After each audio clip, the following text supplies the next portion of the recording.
Online ਗੁਰਮਤਿ class ਵਿੱਚ ਜਿਵੇਂ ਕਿ ਆਪ ਸਾਰਿਆਂ ਨੂੰ ਪਤਾ ਹੈ, ਕੁਝ ਦਿਨ ਤੋਂ ਅਸੀਂ ਬਾਬਾ ਫਰੀਦ ਜੀ ਦੇ ਪਾਵਨ ਸ਼ਲੋਕਾਂ ਦੀ ਵਿਚਾਰ ਸਾਂਝੀ ਕਰ ਰਹੇ ਹਾਂ ਔਰ ਪਾਵਨ ਬਾਣੀ ਰਾਹੀਂ ਜੀਵਨ ਜੁਗਤ ਸਿੱਖਣ ਦਾ ਯਤਨ ਕਰ ਰਹੇ ਹਾਂ, ਜਿਸ ਕਰਕੇ ਸਾਡੀ ਜ਼ਿੰਦਗੀ ਸੁਖੀ ਸੁਖਾਲੀ ਚੜ੍ਹਦੀ ਕਲਾ ਵਾਲੀ ਹੋਵੇ ਔਰ ਅਸੀਂ ਆਤਮਿਕ ਆਨੰਦ ਮਾਣ ਸਕੀਏ, ਜੀਵਨ ਮੁਕਤੀ ਦਾ ਆਨੰਦ ਮਾਣ ਸਕੀਏ ਔਰ ਇਸ ਸੰਸਾਰ ਔਰ ਸਮਾਜ ਨੂੰ ਸੋਹਣਾ ਬਣਾ ਸਕੀਏ ਅਤੇ ਗੁਰੂ ਪਾਤਸ਼ਾਹ ਜੀ ਦੀ ਪਾਵਨ ਬਾਣੀ ਨੂੰ ਸੰਸਾਰ ਤੱਕ ਪਹੁੰਚਾ ਸਕੀਏ। ਅੱਜ ਅਸੀਂ ਬਾਬਾ ਫਰੀਦ ਜੀ ਦੇ 59 ਨੰਬਰ ਸ਼ਲੋਕ ਤੋਂ ਵਿਚਾਰ ਸਾਂਝੀ ਕਰ ਰਹੇ ਹਾਂ। ਇਹ ਪਾਵਨ ਸ਼ਲੋਕ ਆਦਿ ਸ੍ਰੀ ਗੁਰੂ ਗ੍ਰੰਥ ਸਾਹਿਬ ਜੀ ਦੇ ਪਾਵਨ ਅੰਗ 1381 ਤੇ ਅੰਕਿਤ ਹੈ। ਫਰੀਦਾ ਜਿੰਨੀ ਕੰਮੀ ਨਾਹੇ ਗੁਣ ਤੇ ਕੰਬੜੇ ਵਿਸਾਰ, ਮਤ ਸ਼ਰਮਿੰਦਾ ਥੀ ਵਹੀਂ ਸਾਈਂ ਦੇ ਦਰਬਾਰ। ਜਿੰਨੀ ਦੇ ਨੰਨੇ ਥੱਲੇ ਹਲੰਤ ਹੈ, ਅੱਧਾ ਹਾਹਾ, ਇਸ ਨੂੰ ਥੋੜਾ ਭਾਰਾ ਕਰਕੇ ਬੋਲਣਾ ਹੈ। ਜਿੰਨੀ ਨਹੀਂ, ਜਿੰਨੀ ਥੋੜੀ ਜਿਹੀ ਹਾਹੇ ਦੀ ਆਵਾਜ਼, ਯਾਨੀ ਨਾ ਭਾਰਾ ਹੋ ਜਾਏਗਾ ਥੋੜਾ ਜਿਹਾ। ਫਰੀਦਾ ਇੱਥੇ ਥੋੜਾ ਜਿਹਾ ਰੁਕਣਾ ਹੈ। ਫਰੀਦਾ ਜਿੰਨੀ ਕੰਮੀ ਨਾਹੇ ਗੁਣ ਤੇ ਕੰਬੜੇ ਵਿਸਾਰ। ਜਿੰਨੀ ਦਾ ਮਤਲਬ ਜਿੰਨਾ ਕੰਮਾਂ ਕਰਕੇ, ਜਿੰਨੀ ਕੰਮੀ ਜਿੰਨਾ ਕੰਮਾਂ ਵਿੱਚ, ਜਿਹੜੇ ਕੰਮ ਕਰਨ ਨਾਲ, ਨਾਹੇ ਗੁਣ, ਜੋ ਗੁਣ ਸ਼ਬਦ ਹੈ ਇਹਦੇ ਗੁਰਬਾਣੀ ਦੇ ਅੰਦਰ ਕਈ ਸਾਰੇ ਅਰਥਾਂ ਦੇ ਵਿੱਚ ਗੁਣ ਸ਼ਬਦ ਵਰਤਿਆ ਹੋਇਆ ਮਿਲਦਾ ਹੈ। ਜਿਵੇਂ ਸਿਫਤ, ਗਾਵੇ ਕੋ ਗੁਣ ਵਡਿਆਈਆਂ ਚਾਰ, ਇੱਥੇ ਗੁਣ ਦਾ ਅਰਥ ਹੈ ਸਿਫਤ। ਦੂਜਾ ਚੰਗੇ ਕੰਮ, ਜਿਵੇਂ ਵਿਣ ਗੁਣ ਕੀਤੇ ਭਗਤ ਨਾ ਹੋਏ, ਇੱਥੇ ਗੁਣ ਦਾ ਅਰਥ ਹੈਗਾ ਚੰਗੇ ਕੰਮ। ਤੀਜਾ ਹੈਗਾ ਲੱਛਣ, ਤਾਸੀਰ, ਜਿਵੇਂ ਤ੍ਰਿਹ ਗੁਣ ਬੰਧੀ ਦੇਹੁਰੀ, ਜੋ ਆਇਆ ਜਗ ਸੋ ਖੇਲ। ਚੌਥਾ ਅਰਥ ਹੈ ਪ੍ਰਭੂ ਦੇ ਗੁਣ, ਯਾਨੀ ਸਿਫਤ ਸਲਾਹ, ਗੁਰ ਮਿਲੇ ਸੁਖ ਪਾਈਐ, ਅਗਨ ਮਰੇ ਗੁਣ ਮਾਹੇ। ਇਹ ਗੁਣ ਜਿਹੜਾ ਹੈ ਗਿਆਨ ਵਾਸਤੇ ਵੀ ਵਰਤਿਆ ਹੈ। ਜਿਨ ਗੁਣ ਤਿੰਨ ਸਦ ਮਨ ਵਸੈ, ਔਗੁਣਵੰਤਿਆਂ ਦੂਰ। ਇੱਥੇ ਗਿਆਨ ਹੈ ਅਰਥ ਇਹਦਾ, ਤੇ ਗੁਣ ਦਾ ਮੀਨਿੰਗ ਸੁਭਾਅ ਵੀ ਹੈ। ਨਾਨਕ ਮੂਰਖ ਇਹ ਗੁਣ ਬੋਲੇ ਸਦਾ ਵਿਨਾਸ਼। ਇੱਥੇ ਗੁਣ ਦਾ ਅਰਥ ਹੈ ਸੁਭਾਅ, ਕਿ ਮੂਰਖ ਦਾ ਇਹ ਸੁਭਾਅ ਹੁੰਦਾ ਹੈ ਕਿ ਉਹ ਸਦਾ ਮਾੜਾ ਹੀ ਬੋਲਦਾ ਹੈ। ਸਤਵਾਂ ਜਿਹੜਾ ਗੁਣ ਦਾ ਅਰਥ ਗੁਰਬਾਣੀ ਵਿੱਚ ਰਸ। ਅੱਖੀਂ ਦੇਖ ਨਾ ਰੱਜੀਆਂ, ਗੁਣ ਗਾਹਕ ਇੱਕ ਵੰਨ। ਇੱਥੇ ਗੁਣ ਦਾ ਮਤਲਬ ਹੈ ਰਸ। ਤੇ ਅੱਠਵਾਂ ਇੱਥੇ ਰਤਨ ਰੂਪੀ ਗੁਣ ਨੇ, ਜਿਵੇਂ ਸ਼ਰੀਰ ਸਰੋਵਰ ਗੁਣ ਪ੍ਰਗਟ ਕੀਏ ਰਤਨ। ਨੌਵਾਂ ਅਰਥ ਗੁਣ ਦਾ ਹੈ ਰੱਸੀ। ਕਹੋ ਕਬੀਰ ਐਸਾ ਗੁਣ ਪਰਮ ਭਾਗਾ, ਤੋਂ ਮਨ ਸੁਨ ਸਮਾਨਾ। ਇੱਥੇ ਗੁਣ ਦਾ ਮਤਲਬ ਹੈ ਰੱਸੀ, ਸੱਪ ਹੋਣ ਦਾ ਜਿਵੇਂ ਭਰਮ ਪੈਂਦਾ। ਤੇ ਗੁਣ ਦਾ ਅਰਥ ਗੁਣਾਂ ਦਾ ਭੰਡਾਰ ਪ੍ਰਭੂ ਵੀ ਹੈ। ਲਾਹਾ ਲਾਭ ਹਰ ਭਗਤ ਹੈ, ਗੁਣ ਮਹਿ ਗੁਣੀ ਸਮਾਏ। 11ਵਾਂ ਅਰਥ ਹੈ ਤ੍ਰੈ ਗੁਣ, ਰਜੋ ਤਮੋ ਔਰ ਸਤੋ, ਜਿਵੇਂ ਨਾਨਕ ਭ੍ਰਮ ਪੈ ਗੁਣ ਬਿਨਾਸੇ, ਮਿਲ ਜਲ ਜਲੇ ਖਟਾਨਾ। ਤੇ 12ਵਾਂ ਅਰਥ ਹੈ ਉਪਕਾਰ।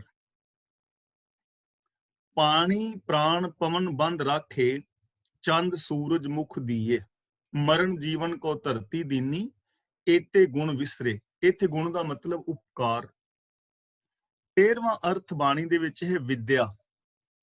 ਨਾਨਕ ਸੇ ਤੇ ਨਰ ਅਸਲ ਖਰ, ਜੇ ਬਿਨ ਗੁਣ ਗਰਭ ਕਰੰਤ। ਵਿਦਿਆ ਹੁਨਰ ਤੋਂ ਬਿਨਾ। ਤੇ 14ਵਾਂ ਅਰਥ ਹੈ ਲਾਭ। ਫਰੀਦਾ ਜਿੰਨੀ ਕੰਮੀ ਨਾਹੇ ਗੁਣ, ਇੱਥੇ ਗੁਣ ਦਾ ਅਰਥ ਹੈ ਲਾਭ। ਤੇ 15ਵਾਂ ਅਰਥ ਹੈ ਫੁੱਲ, ਮਹਾਨ ਕੋਸ਼ ਕਰਦਾ ਹੈ। ਬ੍ਰਹਮ ਨਾਮ ਗੁਣ ਸਾਖ ਸਰੋਵਰ, ਤਿੰਨ ਚੁਨ ਚੁਨ ਪੂਜ ਕਰੀਜੈ। ਤੇ 7ਵਾਂ ਗੁਣ ਹੈ ਸਰਗੁਣ ਦਾ ਸੰਖੇਪ। 16ਵਾਂ ਅਰਥ ਹੈ ਸਰਗੁਣ ਦਾ ਸੰਖੇਪ। ਬ੍ਰਹਮੰਡ ਖੰਡ ਪੂਰਨ, ਬ੍ਰਹਮ ਗੁਣ ਨਿਰਗੁਣ ਸਮ ਜਾਣਿਓ। ਤਾਂ ਇੱਥੇ ਜੋ ਫਰੀਦਾ ਜਿੰਨੀ ਕੰਮੀ ਨਾਹੇ ਗੁਣ, ਇੱਥੇ ਗੁਣ ਦਾ ਅਰਥ ਹੈ ਲਾਭ, ਫਾਇਦਾ। ਬਾਬਾ ਫਰੀਦ ਜੀ ਕਹਿੰਦੇ ਨੇ ਜਿਨ੍ਹਾਂ ਕੰਮਾਂ ਦਾ, ਜਿਨ੍ਹਾਂ ਗੁਣਾ, ਜਿਹੜੇ ਕੰਮ ਕਰਨ ਦਾ ਕੋਈ ਗੁਣ ਨਹੀਂ, ਕੋਈ ਲਾਭ ਨਹੀਂ, ਤੇ ਕਮੜੇ ਵਿਸਾਰ, ਉਹ ਕੰਮ ਭੁਲਾ ਦੇ, ਉਹ ਕੰਮ ਛੱਡ ਦੇ।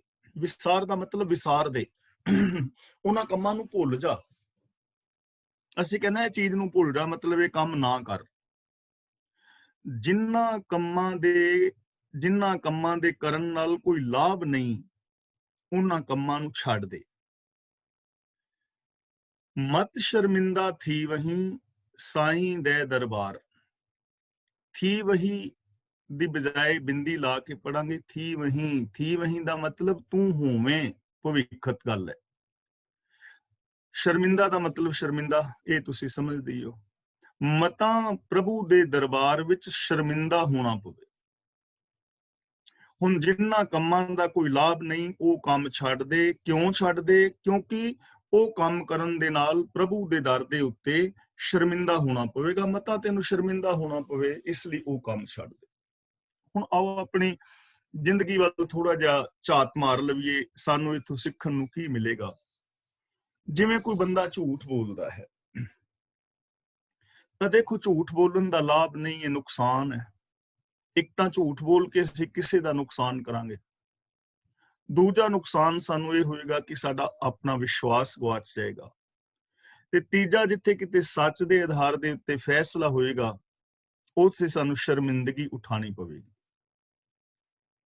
ਅਸੀਂ ਈਰਖਾ ਕਰਦੇ ਹਾਂ, ਈਰਖਾ ਕਰਕੇ ਅਸੀਂ ਕਿਸੇ ਦਾ ਕੰਮ ਗਵਾ ਦਿੱਤਾ ਜਾਂ ਗਵਾਉਣ ਦਾ ਯਤਨ ਕੀਤਾ, ਜਾਂ ਕਿਸੇ ਦੇ ਚੰਗੇ ਕੰਮ ਨੂੰ ਵੇਖ ਕੇ ਸੜਦੇ ਹਾਂ, ਤਾਂ ਇਸ ਕੰਮ ਦਾ ਕੋਈ ਲਾਭ ਨਹੀਂ ਹੈ। ਕਿਉਂਕਿ ਈਰਖਾ ਕਰਨ ਦੇ ਨਾਲ ਅਗਲੇ ਦਾ ਤੇ ਕੋਈ ਨੁਕਸਾਨ ਹੋਣਾ ਨਹੀਂ, ਪਰ ਈਰਖਾ ਕਰਨ ਦੇ ਨਾਲ ਸਾਡੇ ਆਪਣੇ ਅੰਦਰ ਜਲਨ ਪੈਦਾ ਹੋਏਗੀ, ਸਾਡੀ ਆਪਣੀ ਖੁਸ਼ੀ ਖਤਮ ਹੋ ਜਾਏਗੀ। ਅਸੀਂ ਐਵੇਂ ਹੀ ਕਿਸੇ ਦੀ ਉੱਚੀ ਇਮਾਰਤ ਨੂੰ ਵੇਖ ਵੇਖ ਕੇ ਸੜਦੇ ਰਵਾਂਗੇ, ਸਾਡੀ ਆਪਣੀ ਖੁਸ਼ੀ ਖਤਮ ਹੋਏਗੀ। ਤੇ ਜਦੋਂ ਅਗਲੇ ਬੰਦੇ ਨੂੰ ਪਤਾ ਲੱਗੇਗਾ ਕਿ ਮੇਰੇ ਨਾਲ ਇਹ ਈਰਖਾ ਕਰਦਾ ਹੈ, ਤਾਂ ਉਹਦੀ ਵੀ ਉਹਦੇ ਮਨ ਦੇ ਵਿੱਚੋਂ ਸਾਡੀ ਕਦਰ ਜਾਂਦੀ ਰਹੇਗੀ। ਤੇ ਜਦੋਂ ਚਾਰ ਬੰਦਿਆਂ ਦੇ ਵਿੱਚ ਗੱਲ ਹੋਈ ਵੀ ਕਾਹਦੇ ਤੋਂ ਤੂੰ ਈਰਖਾ ਕਰਨਾ, ਤੈਨੂੰ ਕਾਹਦਾ ਸਾੜਾ, ਉੱਥੇ ਸ਼ਰਮਿੰਦਗੀ ਉਠਾਣੀ ਪਵੇਗੀ। ਇਸੇ ਤਰ੍ਹਾਂ ਰਿਸ਼ਵਤਖੋਰੀ ਹੈ, ਚੋਰ ਬਜ਼ਾਰੀ ਹੈ, 2 ਨੰਬਰ ਦੇ ਧੰਦੇ ਨੇ, ਵਿਭਚਾਰ ਹੈ, ਜੂਆ ਹੈ, ਤਾਂ ਇਹਨਾਂ ਕੰਮਾਂ ਦਾ ਕੋਈ ਲਾਭ ਨਹੀਂ ਹੈ। ਜੇ ਅਸੀਂ ਮੰਨ ਲਓ ਪਰਿਵਾਰ ਦੇ ਵਿੱਚ ਇੱਕ ਦੂਜੇ ਨਾਲ ਬੇਵਿਸ਼ਵਾਸੀ ਕਰਦੇ ਹਾਂ, ਤਾਂ ਸਾਡੇ ਪਰਿਵਾਰਕ ਰਿਸ਼ਤੇ ਟੁੱਟ ਜਾਣਗੇ, ਪਰਿਵਾਰ ਵਿਖਰ ਜਾਏਗਾ। ਜੇ ਅਸੀਂ ਰਿਸ਼ਤੇਦਾਰਾਂ ਨਾਲ ਕਿਤੇ ਬੇਵਿਸ਼ਵਾਸੀ ਕਰਦੇ ਹਾਂ, ਠੱਗੀ ਠੋਰੀ ਕਰਦੇ ਹਾਂ, ਰਿਸ਼ਤੇ ਟੁੱਟ ਜਾਣਗੇ। ਜੇ ਮਿੱਤਰਾਂ ਦੇ ਨਾਲ ਮਾੜਾ ਵਰਤਾਵ ਕਰਦੇ ਹਾਂ, ਤੇ ਮਿੱਤਰਤਾ ਖਤਮ ਹੋ ਜਾਏਗੀ। ਇਸ ਲਈ ਬਾਬਾ ਫਰੀਦ ਜੀ ਕਹਿੰਦੇ ਨੇ, ਜਿਨ੍ਹਾਂ ਕੰਮਾਂ ਦੇ ਕਰਨ ਕਰਕੇ ਕੋਈ ਲਾਭ ਨਹੀਂ, ਉਹ ਕੰਮ ਛੱਡ ਦੇ।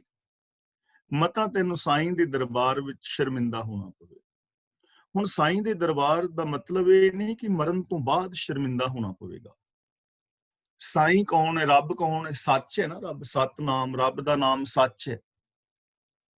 ਤਾਂ ਸੱਚ ਦੇ ਦਰਬਾਰ ਵਿੱਚ, ਜਿੱਥੇ ਸੱਚ ਦੇ ਆਧਾਰ ਤੇ ਫੈਸਲੇ ਹੁੰਦੇ ਨੇ, ਜਦੋਂ ਸੱਚ ਦੇ ਅੱਗੇ ਪੇਸ਼ ਹੋਣਾ ਪਵੇਗਾ, ਜਦੋਂ ਸੱਚ ਦਾ ਸਾਹਮਣਾ ਕਰਨਾ ਪਵੇਗਾ, ਉਦੋਂ ਤਾਂ ਫਿਰ ਸ਼ਰਮਿੰਦਗੀ ਉਠਾਣੀ ਪਵੇਗੀ ਨਾ।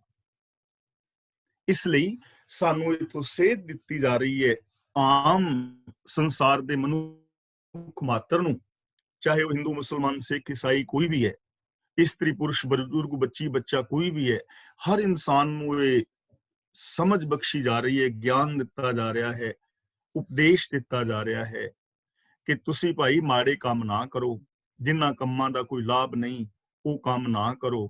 ਕਿਉਂ ਕਿ ਨਾ ਉਹਨਾਂ ਦਾ ਕੋਈ ਲਾਭ ਹੀ ਹੈ, ਤੇ ਫਿਰ ਸ਼ਰਮਿੰਦਗੀ ਜਿਹੜੀ ਹੈ ਉਹ ਵੱਖਰੀ ਉਠਾਣੀ ਪਵੇਗੀ। ਤਾਂ ਸਾਨੂੰ ਚਾਹੀਦਾ ਹੈ ਅਸੀਂ ਕੋਈ ਵੀ ਕੰਮ ਕਰਨ ਤੋਂ ਪਹਿਲਾਂ ਸੋਚੀਏ। ਵੈਸੇ ਇਹ ਗੱਲ ਆਪਾਂ ਪਹਿਲਾਂ ਵਿਚਾਰ ਚੁੱਕੇ ਹਾਂ। ਮੰਨ ਲਓ ਮੈਨੂੰ ਕਿਸੇ ਨੇ ਕੋਈ ਕੰਮ ਕਿਹਾ ਕਿ ਵੀਰ ਜੀ ਇਹ ਕੰਮ ਤੁਸੀਂ ਕਰ ਦਿਆ ਜੀ, ਤਾਂ ਇਹ ਕੰਮ ਕਰਨ ਤੋਂ ਪਹਿਲਾਂ ਮੈਨੂੰ 3 ਗੱਲਾਂ ਸੋਚਣੀਆਂ ਚਾਹੀਦੀਆਂ ਨੇ ਕਿ ਇਹ ਕੰਮ ਕਰਨ ਦੇ ਨਾਲ ਮੇਰਾ ਨੁਕਸਾਨ ਤੇ ਨਹੀਂ ਹੋਏਗਾ, ਮੈਨੂੰ ਕੋਈ ਲਾਭ, ਮੇਰਾ ਨੁਕਸਾਨ ਤੇ ਨਹੀਂ ਹੋਏਗਾ। ਜੇ ਮੇਰਾ ਨੁਕਸਾਨ ਹੁੰਦਾ ਹੈ ਤਾਂ ਮੈਨੂੰ ਕੰਮ ਨਹੀਂ ਕਰਨਾ ਚਾਹੀਦਾ। ਦੂਜੀ ਗੱਲ, ਮੈਨੂੰ ਇਹ ਸੋਚਣਾ ਚਾਹੀਦਾ ਕਿ ਜਿਸ ਨੇ ਮੈਨੂੰ ਕੰਮ ਕਿਹਾ ਹੈ, ਜੇ ਮੈਂ ਇਹ ਕੰਮ ਕਰਾਂਗਾ ਤਾਂ ਇਸ ਬੰਦੇ ਦਾ ਨੁਕਸਾਨ ਤੇ ਨਹੀਂ ਹੋ ਜਾਏਗਾ। ਇਹ ਕੰਮ ਕਰਨ ਨਾਲ ਇਹਦਾ ਨੁਕਸਾਨ ਤੇ ਨਹੀਂ ਹੋਏਗਾ। ਜੇ ਉਹਦਾ ਵੀ ਨੁਕਸਾਨ ਹੁੰਦਾ ਤਾਂ ਵੀ ਮੈਨੂੰ ਕੰਮ ਨਹੀਂ ਕਰਨਾ ਚਾਹੀਦਾ। ਤੀਜੀ ਗੱਲ, ਮੇਰਾ ਵੀ ਨੁਕਸਾਨ ਨਹੀਂ, ਜਿਹਦੇ ਵਾਸਤੇ ਮੈਂ ਕੰਮ ਕਰ ਰਿਹਾ ਉਹਦਾ ਵੀ ਨੁਕਸਾਨ ਨਹੀਂ, ਪਰ ਉਹ ਕੰਮ ਕਰਨ ਦੇ ਨਾਲ ਸਮਾਜ ਦਾ ਜਾਂ ਆਂਢੀਆਂ ਗੁਆਂਢੀਆਂ 10-15 ਦਾ ਹੋਰਾਂ ਦਾ ਨੁਕਸਾਨ ਹੋ ਜਾਂਦਾ ਹੈ, ਤਾਂ ਮੈਨੂੰ ਉਹ ਕੰਮ ਨਹੀਂ ਕਰਨਾ ਚਾਹੀਦਾ। ਜਿਸ ਨਾਲ ਮੇਰਾ ਵੀ ਨੁਕਸਾਨ ਨਹੀਂ, ਜਿਹਦੇ ਵਾਸਤੇ ਮੈਂ ਕੰਮ ਕਰਨਾ ਹੈ ਉਹਦਾ ਵੀ ਨੁਕਸਾਨ ਨਹੀਂ, ਹੋਰ ਵੀ ਕਿਸੇ ਦਾ ਨੁਕਸਾਨ ਨਹੀਂ, ਉਹ ਕੰਮ ਸਾਨੂੰ ਕਰਨੇ ਚਾਹੀਦੇ ਨੇ। ਜਿਨ੍ਹਾਂ ਕੰਮਾਂ ਦਾ ਕੋਈ ਲਾਭ ਨਹੀਂ ਹੈ, ਨੁਕਸਾਨ ਹੈ, ਉਹ ਕੰਮ ਭੁਲਾ ਦੇਣੇ ਚਾਹੀਦੇ ਨੇ। ਐਸੇ ਕੰਮ ਕਰਨ ਦੇ ਨਾਲ ਆਖਿਰ ਸਾਨੂੰ ਸ਼ਰਮਿੰਦਗੀ ਉਠਾਣੀ ਪੈਂਦੀ ਹੈ। ਤੇ ਕਰਨਾ ਸਾਨੂੰ ਕੀ ਚਾਹੀਦਾ ਹੈ? ਫਰੀਦਾ ਸਾਹਿਬ ਕੀ ਕਰ ਚਾਕਰੀ, ਦਿਲ ਦੀ ਲਾਹੇ ਭਰਾਂਦ, ਦਰਵੇਸ਼ਾਂ ਨੂੰ ਲੋੜੀਏ ਰੁੱਖਾਂ ਦੀ ਜੀਰਾਂਦ। ਸਾਹਿਬ ਕੀ ਕਰ ਚਾਕਰੀ, ਚਾਕਰੀ ਦਾ ਮਤਲਬ ਸੇਵਾ, ਨੌਕਰੀ। ਦਿਲ ਦੀ ਲਾਹੇ ਭਰਾਂਦ, ਭਰਾਂਦ ਦਾ ਮਤਲਬ ਭ੍ਰਾਂਤੀ ਸ਼ਬਦ ਤੋਂ ਬਣਿਆ ਹੈ। ਭਰਾਂਦ ਭ੍ਰਾਂਤੀ ਤੋਂ, ਭ੍ਰਾਂਤੀ ਦਾ ਮਤਲਬ ਸੰਸਾ, ਭਟਕਣਾ। ਬਾਬਾ ਫਰੀਦ ਜੀ ਕਹਿ ਰਹੇ ਨੇ ਕਿ ਇਹ ਮਨਾ ਵਿਸ ਗੰਦਲਾਂ ਦੀ ਖਾਤਰ ਐਵੇਂ ਨਾ ਭਟਕ, ਸਗੋਂ ਦਿਲ ਦੀ ਭਟਕਣਾ ਦੂਰ ਕਰਕੇ ਸਾਹਿਬ ਦੀ ਚਾਕਰੀ ਕਰ, ਸੇਵਾ ਕਰ, ਰੱਬ ਦੀ ਸੇਵਾ ਕਰ, ਰੱਬ ਦੀ ਰਜ਼ਾ ਦੇ ਵਿੱਚ ਰਹਿ ਕੇ, ਦਿਲ ਦੀ ਭਟਕਣਾ ਦੂਰ ਕਰਕੇ, ਦਿਲ ਦੇ ਸੰਸੇ ਦੂਰ ਕਰਕੇ। ਹੁਣ ਜਦੋਂ ਸਾਡੇ ਮਨ ਵਿੱਚ ਭਟਕਣਾ ਹੈ ਨਾ ਵਿਕਾਰਾਂ ਵਾਲੇ ਪਾਸੇ, ਤਾਂ ਅਸੀਂ ਸਾਹਿਬ ਦੇ ਗੁਣਾਂ ਨੂੰ ਅਪਣਾ ਨਹੀਂ ਸਕਾਂਗੇ। ਜੇ ਮੇਰੇ ਮਨ ਦੇ ਅੰਦਰ ਵਿਚਾਰ ਆ ਰਹੇ ਨੇ ਚੋਰੀ ਕਰਨ ਦੇ, ਮੇਰੇ ਮਨ ਵਿੱਚ ਵਿਚਾਰ ਕਿਸੇ ਦੀ ਈਰਖਾ ਦਵੇਸ਼ ਵਾਸਤੇ ਆ ਰਹੇ ਨੇ, ਤਾਂ ਮੈਂ ਸੱਚ ਦੇ ਰਾਸਤੇ ਤੇ ਨਹੀਂ ਚੱਲ ਪਾਵਾਂਗਾ। ਇਸ ਲਈ ਮੈਨੂੰ ਇਹ ਭਟਕਣਾ ਜਿਹੜੀ ਇਹ ਦੂਰ ਕਰ ਦੇਣੀ ਚਾਹੀਦੀ ਹੈ। ਮੈਨੂੰ ਆਪਣੀ ਜ਼ਿੰਦਗੀ ਦਾ ਗੋਲ ਸਿਰਫ ਸਚਿਆਰ ਹੋਣਾ ਬਣਾ ਲੈਣਾ ਚਾਹੀਦਾ ਹੈ। ਜਦੋਂ ਮੈਂ ਸਚਿਆਰਤਾ ਨੂੰ ਗੋਲ ਬਣਾ ਲਵਾਂਗਾ ਪੱਕੇ ਤੌਰ ਤੇ, ਤਾਂ ਫਿਰ ਮੈਂ ਸੱਚੇ ਰਾਹ ਤੇ ਚੱਲ ਸਕਾਂਗਾ। ਤੇ ਜੇਕਰ ਦਿਲ ਦੀ ਭ੍ਰਾਂਤੀ ਦੂਰ ਨਹੀਂ ਕੀਤੀ, ਤਾਂ ਫਿਰ ਹਾਲਾਤ ਕੀ ਹੋਏਗੀ? ਅਸੀਂ ਬਾਬਾ ਫਰੀਦ ਜੀ ਦਾ ਸ਼ਲੋਕ ਪਿੱਛੇ ਪੜ੍ਹ ਆਏ ਆ ਨਾ, ਕਿ ਮੈਂ ਜਿਹੜਾ ਹੈ ਦਿਲ ਕਾਤੀ ਗੁੜਵਾਤ ਵਾਲੀ ਮੇਰੀ ਗੱਲ ਬਣੀ ਪਈ ਹੈ, ਕਾਲੀ ਕਫਣੀ ਪਾਈ ਹੈ, ਦਿਲ ਦੇ ਵਿੱਚ ਮੇਰੇ ਕੈਂਚੀ ਹੈ, ਮੂੰਹ ਦੇ ਵਿੱਚੋਂ ਮੈਂ ਮਿੱਠਾ ਬੋਲਣਾ, ਤੇ ਗੋਦੜੀ ਪਾਈ ਹੋਈ ਹੈ, ਕਾਲੇ ਰੰਗ ਦਾ ਚੋਲਾ ਪਾਇਆ ਹੋਇਆ ਹੈ, ਚਿੱਟੇ ਰੰਗ ਦਾ ਚੋਲਾ ਪਾਇਆ ਹੋਇਆ ਹੈ, ਧਾਰਮਿਕ ਪਹਿਨਾਵਾ ਪਹਿਨਿਆ ਹੋਇਆ ਹੈ, ਜ਼ਬਾਨ ਦੇ ਵਿੱਚੋਂ ਮੈਂ ਮਿੱਠਾ ਵੀ ਬੋਲਣਾ, ਬਾਹਰੋਂ ਮੈਂ ਧਾਰਮਿਕ ਬਣਿਆ ਹੋਇਆ ਹਾਂ, ਲੇਕਿਨ ਅੰਦਰੋਂ ਮੈਂ ਲੋਕਾਂ ਨੂੰ ਇਮੋਸ਼ਨਲ ਬਲੈਕਮੇਲ ਕਰਕੇ ਆਰਥਿਕ ਔਰ ਮਾਨਸਿਕ ਸ਼ੋਸ਼ਣ ਕਰਨਾ ਚਾਹੁੰਦਾ। ਤੇ ਇਹ ਸਾਰੀ ਜਿਹੜੀ ਵੇਸ਼ਭੂਸ਼ਾ ਮੈਂ ਧਾਰਮਿਕ ਬਣਾਈ ਹੋਈ ਹੈ, ਬਣਾਈ ਇਸ ਕਰਕੇ ਹੈ ਕਿ ਮੇਰੇ ਕੋਲ 4 ਪੈਸੇ ਆਉਣ ਤੇ ਮੈਂ ਵੀ ਦੁਨੀਆ ਦੇ ਰੰਗ ਤਮਾਸ਼ੇ ਜਿਹੜੇ ਨੇ ਆ ਵਿਕਾਰ ਮਾਣਾ। ਤਾਂ ਫਿਰ ਉਹ ਸਾਹਿਬ ਦੀ ਚਾਕਰੀ ਤਾਂ ਨਾ ਹੋਈ। ਯਾਨੀ ਸਾਹਿਬ ਦੀ ਜਿਹੜੀ ਚਾਕਰੀ ਉਹ ਵਿਖਾਵਿਆਂ ਦੇ ਨਾਲ ਨਹੀਂ ਹੁੰਦੀ ਕਿ ਬਾਹਰੋਂ ਧਾਰਮਿਕ ਪਹਿਨਾਵਾ ਔਰ ਅੰਦਰ ਜਿਹੜੇ ਨੇ ਵਿਕਾਰ, ਅੰਦਰ ਪਾਪ, ਅੰਦਰ ਅਪਰਾਧ, ਇਹ ਸਾਹਿਬ ਦੀ ਚਾਕਰੀ ਨਹੀਂ ਹੈ। ਇਸ ਲਈ ਆਪਣੇ ਮਨ ਦੀ ਭਟਕਣਾ ਦੂਰ ਕਰਕੇ, ਸ਼ੰਕੇ ਦੂਰ ਕਰਕੇ, ਰੱਬੀ ਰਜ਼ਾ ਦੇ ਵਿੱਚ ਤੁਰ, ਰੱਬੀ ਗੁਣਾਂ ਦੇ ਨਾਲ ਜੁੜ। ਦਰਵੇਸ਼ਾਂ ਨੂੰ ਲੋੜੀਏ ਰੁੱਖਾਂ ਦੀ ਜੀਰਾਂਦ। ਜੀਰਾਂਦ ਦਾ ਮਤਲਬ ਹੈ ਧੀਰਜ, ਜੀਰਾਂਦ ਦਾ ਮਤਲਬ ਹੈ ਸਬਰ, ਲੋੜੀਏ ਦਾ ਮਤਲਬ ਚਾਹੀਦੀ ਹੈ, ਦਰਵੇਸ਼ਾਂ ਨੂੰ ਦਾ ਮਤਲਬ ਫਕੀਰਾਂ ਨੂੰ। ਯਾਨੀ ਫਕੀਰ ਦਾ ਮਤਲਬ ਇਹ ਨਹੀਂ ਕਿ ਜੋ ਦੁਨੀਆ ਨੂੰ ਛੱਡ ਕੇ ਚਲਾ ਗਿਆ ਹੈ, ਇੱਥੇ ਦਰਵੇਸ਼ ਦਾ ਮਤਲਬ ਰੱਬ ਦਾ ਜਿਹੜਾ ਪਿਆਰਾ ਹੈ, ਜਿਹਨੇ ਰੱਬ ਦੇ ਨਾਲ ਪ੍ਰੀਤ ਪਾਣੀ, ਉਹਨਾਂ ਨੂੰ ਰੁੱਖਾਂ ਵਰਗਾ ਜਿਗਰਾ ਕਰਨਾ ਚਾਹੀਦਾ, ਉਹਦੀ ਜ਼ਿੰਦਗੀ ਰੁੱਖ ਵਰਗੀ ਹੋਣੀ ਚਾਹੀਦੀ ਹੈ। ਹੁਣ ਜੇ ਰੱਬ ਦੇ ਪਿਆਰੇ ਨੂੰ ਸਮਝਣਾ ਹੈ ਨਾ, ਤਾਂ ਸਾਨੂੰ ਰੁੱਖ ਵਾਲੇ ਪਾਸੇ ਥੋੜਾ ਜਿਹਾ ਧਿਆਨ ਦੇਣਾ ਪਵੇਗਾ। ਰੁੱਖ ਜ਼ਮੀਨ ਤੇ ਧਰਤੀ ਤੇ ਉਗਦਾ ਹੈ, ਜ਼ਮੀਨ ਦੀ ਥੋੜੀ ਜਿਹੀ ਜਗ੍ਹਾ ਘੇਰਦਾ ਹੈ, ਬਾਕੀ ਆਪਣੀਆਂ ਜੜ੍ਹਾਂ ਥੱਲੇ ਲੈ ਜਾਂਦਾ, ਜ਼ਮੀਨ ਦੇ ਉੱਤੇ ਉੱਥੇ ਕੁਛ ਨਹੀਂ ਘੇਰਦਾ, ਜੜ੍ਹਾਂ ਥੱਲੇ ਡੂੰਘੀਆਂ। तना ਉਹਦਾ 2 4 5 ਫੁੱਟ ਮੋਟਾ ਹੋ ਸਕਦਾ ਹੈ, ਕਿਸੇ ਦਾ ਘੱਟ ਵੱਧ। ਫਿਰ ਰੁੱਖ 5 7 10 ਫੁੱਟ ਉੱਚਾ ਵੱਧ ਜਾਂਦਾ ਹੈ, ਫਿਰ ਆਪਣਾ ਉਹ ਖਲਾਰਾ ਖਿਲਾਰਦਾ ਹੈ।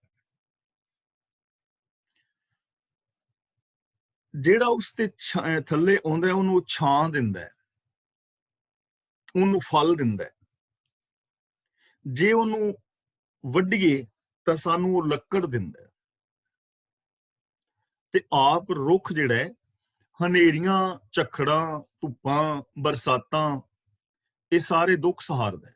ਧੁੱਪ ਵਿੱਚ ਵੀ ਉੱਥੇ ਖੜਾ ਹੈ, ਕਿੰਨੀ ਗਰਮੀ ਪੈ ਰਹੀ ਹੈ, ਲੋ ਵਗ ਰਹੀ ਹੈ, ਲੇਕਿਨ ਥੱਲੇ ਆਏ ਨੂੰ ਛਾਂ ਦਿੰਦਾ ਹੈ, ਆਕਸੀਜਨ ਦੇ ਰਿਹਾ ਹੈ, ਜ਼ਿੰਦਗੀ ਦੇ ਰਿਹਾ ਹੈ, ਫਲ ਦੇ ਰਿਹਾ ਹੈ। ਇੱਕ ਨਾ ਕਹਾਣੀ ਹੈ, ਬੜੀ ਪਿਆਰੀ ਹੈ, ਸਿਰਫ ਕਹਾਣੀ ਹੈ ਇਸ ਚੀਜ਼ ਨੂੰ ਸਮਝਣ ਵਾਸਤੇ।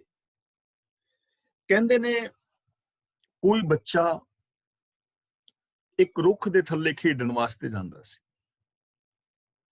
ਤੇ ਇਸ ਬੱਚੇ ਦਾ ਰੁੱਖ ਦੇ ਨਾਲ ਪਿਆਰ ਸੀ ਤੇ ਰੁੱਖ ਦਾ ਵੀ ਬੱਚੇ ਨਾਲ ਪਿਆਰ ਹੋ ਗਿਆ। ਇਹ ਸਿਰਫ ਕਹਾਣੀ ਹੈ, ਇਹ ਭਾਵਨਾ ਨੂੰ ਸਮਝਣਾ ਹੈ। ਜੇ ਅਸੀਂ ਸ਼ੰਕਾ ਕਰਾਂਗੇ ਤੇ ਹੋ ਜਾਏਗਾ ਹਾਂ ਵੀ ਰੁੱਖ ਕਿਵੇਂ ਪਿਆਰ ਕਰ ਸਕਦਾ ਦੂਜਾ ਤੀਜਾ। ਕਹਾਣੀ ਹੈ ਸਿਰਫ। ਕਹਾਣੀ ਦਾ ਮਤਲਬ ਕਹਾਣੀ, ਨੀ ਦਾ ਮਤਲਬ ਨਹੀਂ ਹੈ, ਕਹਾ ਦਾ ਮਤਲਬ ਕਿਆ ਹੈ। ਕਹਾਣੀ ਦਾ ਮਤਲਬ ਸਿਰਫ ਕਿਆ ਹੈ, ਹਕੀਕਤ ਨਹੀਂ ਹੈ। ਕਹਾਣੀ ਝੂਠੀ ਹੁੰਦੀ ਹੈ ਕਿਉਂਕਿ ਉਹ ਕਹਾਣੀ ਹੈ, ਤੇ ਕਹਾਣੀ ਸੱਚੀ ਹੁੰਦੀ ਹੈ ਕਿਉਂਕਿ ਸੱਚ ਵੱਲ ਇਸ਼ਾਰਾ ਕਰਦੀ ਹੈ, ਸੱਚ ਵੱਲ ਖਬਰ ਦਿੰਦੀ ਹੈ। ਰੁੱਖ ਦੇ ਥੱਲੇ ਇਸ ਬੱਚੇ ਨੇ ਰੋਜ਼ ਖੇਡਣਾ। ਬੱਚਾ ਥੋੜਾ ਵੱਡਾ ਹੋਇਆ, ਜਦੋਂ ਨਿੱਕਾ ਸੀ ਫਲ ਥੱਲੇ ਡਿੱਗਣੇ, ਬੱਚੇ ਨੇ ਫਲ ਖਾਣੇ।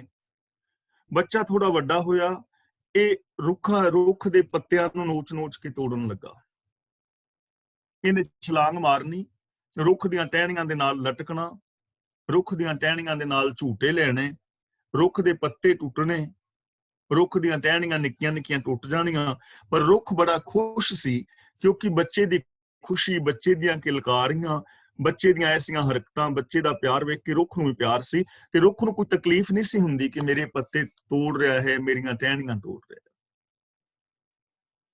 ਇਹ ਬੱਚਾ ਥੋੜਾ ਹੋਰ ਵੱਡਾ ਹੋਇਆ, ਇਹਨੇ ਸਕੂਲੇ ਜਾਣਾ ਸ਼ੁਰੂ ਕਰਤਾ। ਰੁੱਖ ਦੇ ਥੱਲੇ ਇਸਨੇ ਕਦੇ ਕਦਾਈ ਆਉਣਾ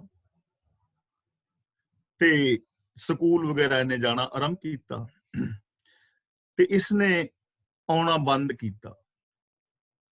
ਰੁੱਖ ਉਦਾਸ ਹੋ ਗਿਆ ਕਿ ਉਹ ਬੱਚਾ ਮੇਰੇ ਨਾਲ ਪਿਆਰ ਕਰਦਾ ਸੀ, ਉਹ ਬੱਚਾ ਆਉਂਦਾ ਕਿਉਂ ਨਹੀਂ, ਕਾਰਨ ਕੀ ਹੈ। ਹੁਣ ਕਿਉਂਕਿ ਇਹ ਬੱਚਾ ਜਵਾਨ ਹੋ ਚੁੱਕਾ ਸੀ, ਬੱਚਾ ਇੱਕ ਦਿਨ ਆਇਆ ਤੇ ਰੁੱਖ ਨੇ ਇਹਨੂੰ ਆਖਿਆ ਵੀ ਤੂੰ ਮੇਰੇ ਕੋਲ ਆਉਂਦਾ ਨਹੀਂ, ਕਾਰਨ। ਕਹਿਣ ਲੱਗਾ ਕਾਰਨ ਇਹ ਹੈ ਕਿ ਮੈਨੂੰ ਹੁਣ ਪੈਸਿਆਂ ਦੀ ਲੋੜ ਹੈ, ਮੇਰੀ ਜ਼ਿੰਦਗੀ ਵਿੱਚ ਮੈਨੂੰ ਪੈਸੇ ਚਾਹੀਦੇ ਨੇ। ਰੁੱਖ ਕਹਿਣ ਲੱਗਾ ਤੂੰ ਆ ਫਲ ਮੇਰੇ ਵੇਚ ਲੈ, ਤੇਰੇ ਕੋਲ ਪੈਸੇ ਆ ਜਾਣਗੇ। ਇਸਨੇ ਜਿਹੜੇ ਫਲ ਸਨ ਨਾ, ਉਹ ਫਲ ਵੇਚੇ ਤੇ ਇਹਦੇ ਕੋਲ ਥੋੜੇ ਬਹੁਤੇ ਪੈਸੇ ਆਏ, ਲੇਕਿਨ ਫਲ ਤਾਂ ਵਿਕ ਗਏ, ਮੌਸਮ ਬਦਲ ਗਿਆ, ਇਹਨੇ ਫਿਰ ਆਉਣਾ ਬੰਦ ਕਰ ਦਿੱਤਾ। ਰੁੱਖ ਫਿਰ ਉਦਾਸ ਹੋ ਗਿਆ, ਰੁੱਖ ਫਿਰ ਉਦਾਸ ਹੋ ਗਿਆ ਕਿ ਮੇਰਾ ਪਿਆਰਾ ਦੋਸਤ, ਉਹਦਾ ਕੀ ਹਾਲ ਹੋਏਗਾ। ਇੱਕ ਦਿਨ ਇਹ ਫਿਰ ਆਇਆ ਤੇ ਰੁੱਖ ਨੇ ਪੁੱਛਿਆ ਵੀ ਆਉਣਾ ਕਿਉਂ ਛੱਡ ਗਿਆ, ਆਉਂਦਾ ਕਿਉਂ ਨਹੀਂ, ਮੈਂ ਤੇਰੇ ਨਾਲ ਪਿਆਰ ਕਰਨਾ। ਕਹਿਣ ਲੱਗਾ ਮੈਨੂੰ ਪੈਸਿਆਂ ਦੀ ਲੋੜ ਹੈ, ਤੇ ਕਹਿਣ ਲੱਗਾ ਮੇਰੇ ਕੋਲ ਫਲ ਤੇ ਨਹੀਂ, ਪਰ ਤੂੰ ਮੇਰੇ ਟਹਿਣੇ ਵੱਢ ਲੈ ਔਰ ਮੇਰੀਆਂ ਇਹ ਲੱਕੜਾਂ ਵੇਚ ਕੇ ਜਿੰਨੀਆਂ ਵਿਕਦੀਆਂ ਨੇ ਪੈਸੇ ਬਣਾ ਲੈ, ਮੇਰੇ ਤੇ ਟਹਿਣੀਆਂ ਹੋਰ ਆ ਜਾਣਗੀਆਂ। ਇਸਨੇ ਆਰਾ ਲਿਆ, ਰੁੱਖ ਦੇ ਟਹਿਣੇ ਵੱਢੇ, ਟਹਿਣੇ ਵੱਢ ਕੇ ਉਹ ਬਾਲਣ ਵਾਲੇ ਨੂੰ ਵੇਚੇ। ਰੁੱਖ ਬੜਾ ਖੁਸ਼ ਸੀ ਕਿ ਮੇਰੇ ਕਰਕੇ ਮੇਰੇ ਮਿੱਤਰ ਨੂੰ ਖੁਸ਼ੀ ਮਿਲੀ, ਇਹਦੀ ਲੋੜ ਪੂਰੀ ਹੋਈ ਹੈ, ਮੇਰੀ ਇਹਦੇ ਨਾਲ ਪ੍ਰੀਤ ਨਿਭਦੀ ਰਹੇਗੀ। ਬਾਲਣ ਵੇਚਿਆ, ਕੁਛ ਦਿਨ ਦਾ ਸਮਾਂ ਪਾਸ ਹੋ ਗਿਆ। ਆਖਿਰ ਇਹਨੇ ਫਿਰ ਆਉਣਾ ਬੰਦ ਕੀਤਾ। ਕਾਫੀ ਮੁੱਦਤ ਬਾਅਦ ਇਹ ਫਿਰ ਆਇਆ। ਰੁੱਖ ਦੇ ਉੱਤੇ ਕੁਛ ਟਹਿਣੀਆਂ ਫਿਰ ਆ ਚੁੱਕੀਆਂ ਸਨ ਤੇ ਰੁੱਖ ਨੇ ਪੁੱਛਿਆ ਵੀ ਸੱਜਣਾ ਆਉਣਾ ਕਿਉਂ ਛੱਡ ਗਿਆ। ਕਹਿਣ ਲੱਗਾ ਮੇਰਾ ਹੁਣ ਇੱਥੇ ਗੁਜ਼ਾਰਾ ਨਹੀਂ ਹੁੰਦਾ, ਮੈਂ ਵਿਦੇਸ਼ ਜਾਣਾ ਚਾਹੁੰਦਾ, ਪਰ ਵਿਦੇਸ਼ ਮੈਂ ਜਾਵਾਂ ਕਿਵੇਂ। ਇੱਥੋਂ ਮੈਂ ਇੰਨੀ ਦੂਰ ਜੇ ਚਲਾ ਜਾਵਾਂ ਤਾਂ ਮੇਰਾ ਕੰਮ ਵਧੀਆ ਚੱਲ ਸਕਦਾ ਹੈ। ਪਰ ਆ ਸਮੁੰਦਰੀ ਏਰੀਆ ਹੈ, ਇਥੋਂ ਪਾਰ ਕਿਵੇਂ ਹੋਵਾਂ? ਤੇ ਇਸ ਰੁੱਖ ਨੇ ਕਿਹਾ ਵੀ ਏਦਾਂ ਕਰ, ਮੈਨੂੰ ਜੜ੍ਹਾਂ ਤੋਂ ਵੱਢ ਦੇ ਔਰ ਕਿਸੇ ਚੰਗੇ ਤਰਖਾਨ ਤੋਂ, ਮਿਸਤਰੀ ਤੋਂ ਕਿਸ਼ਤੀ ਬਣਵਾ ਲੈ ਤੇ ਉਹਦੇ ਵਿੱਚ ਬੈਠ ਕੇ ਸਮੁੰਦਰ ਤੋਂ ਪਾਰ ਹੋ ਕੇ ਚਲਾ ਜਾ। ਇਹਨੂੰ ਖੁਸ਼ੀ ਆਈ, ਆਈਡੀਆ ਚੰਗਾ ਲੱਗਾ। ਇਸਨੇ ਥੱਲੋਂ ਆਰਾ ਵਾਇਆ, ਤਣਾ ਥੋੜਾ ਜਿਹਾ ਥੱਲੇ ਰਹਿ ਗਿਆ, ਬਾਕੀ ਵੱਢ ਦਿੱਤਾ। ਕਿਸੇ ਚੰਗੇ ਤਰਖਾਨ ਮਿਸਤਰੀ ਤੋਂ ਇਹਨੇ ਕਿਸ਼ਤੀ ਬਣਵਾਈ ਔਰ ਸਮੁੰਦਰ ਦੇ ਹਿੱਕ ਨੂੰ ਚੀਰਦਾ ਹੋਇਆ ਇਹ ਵਿਦੇਸ਼ ਚਲਾ ਗਿਆ।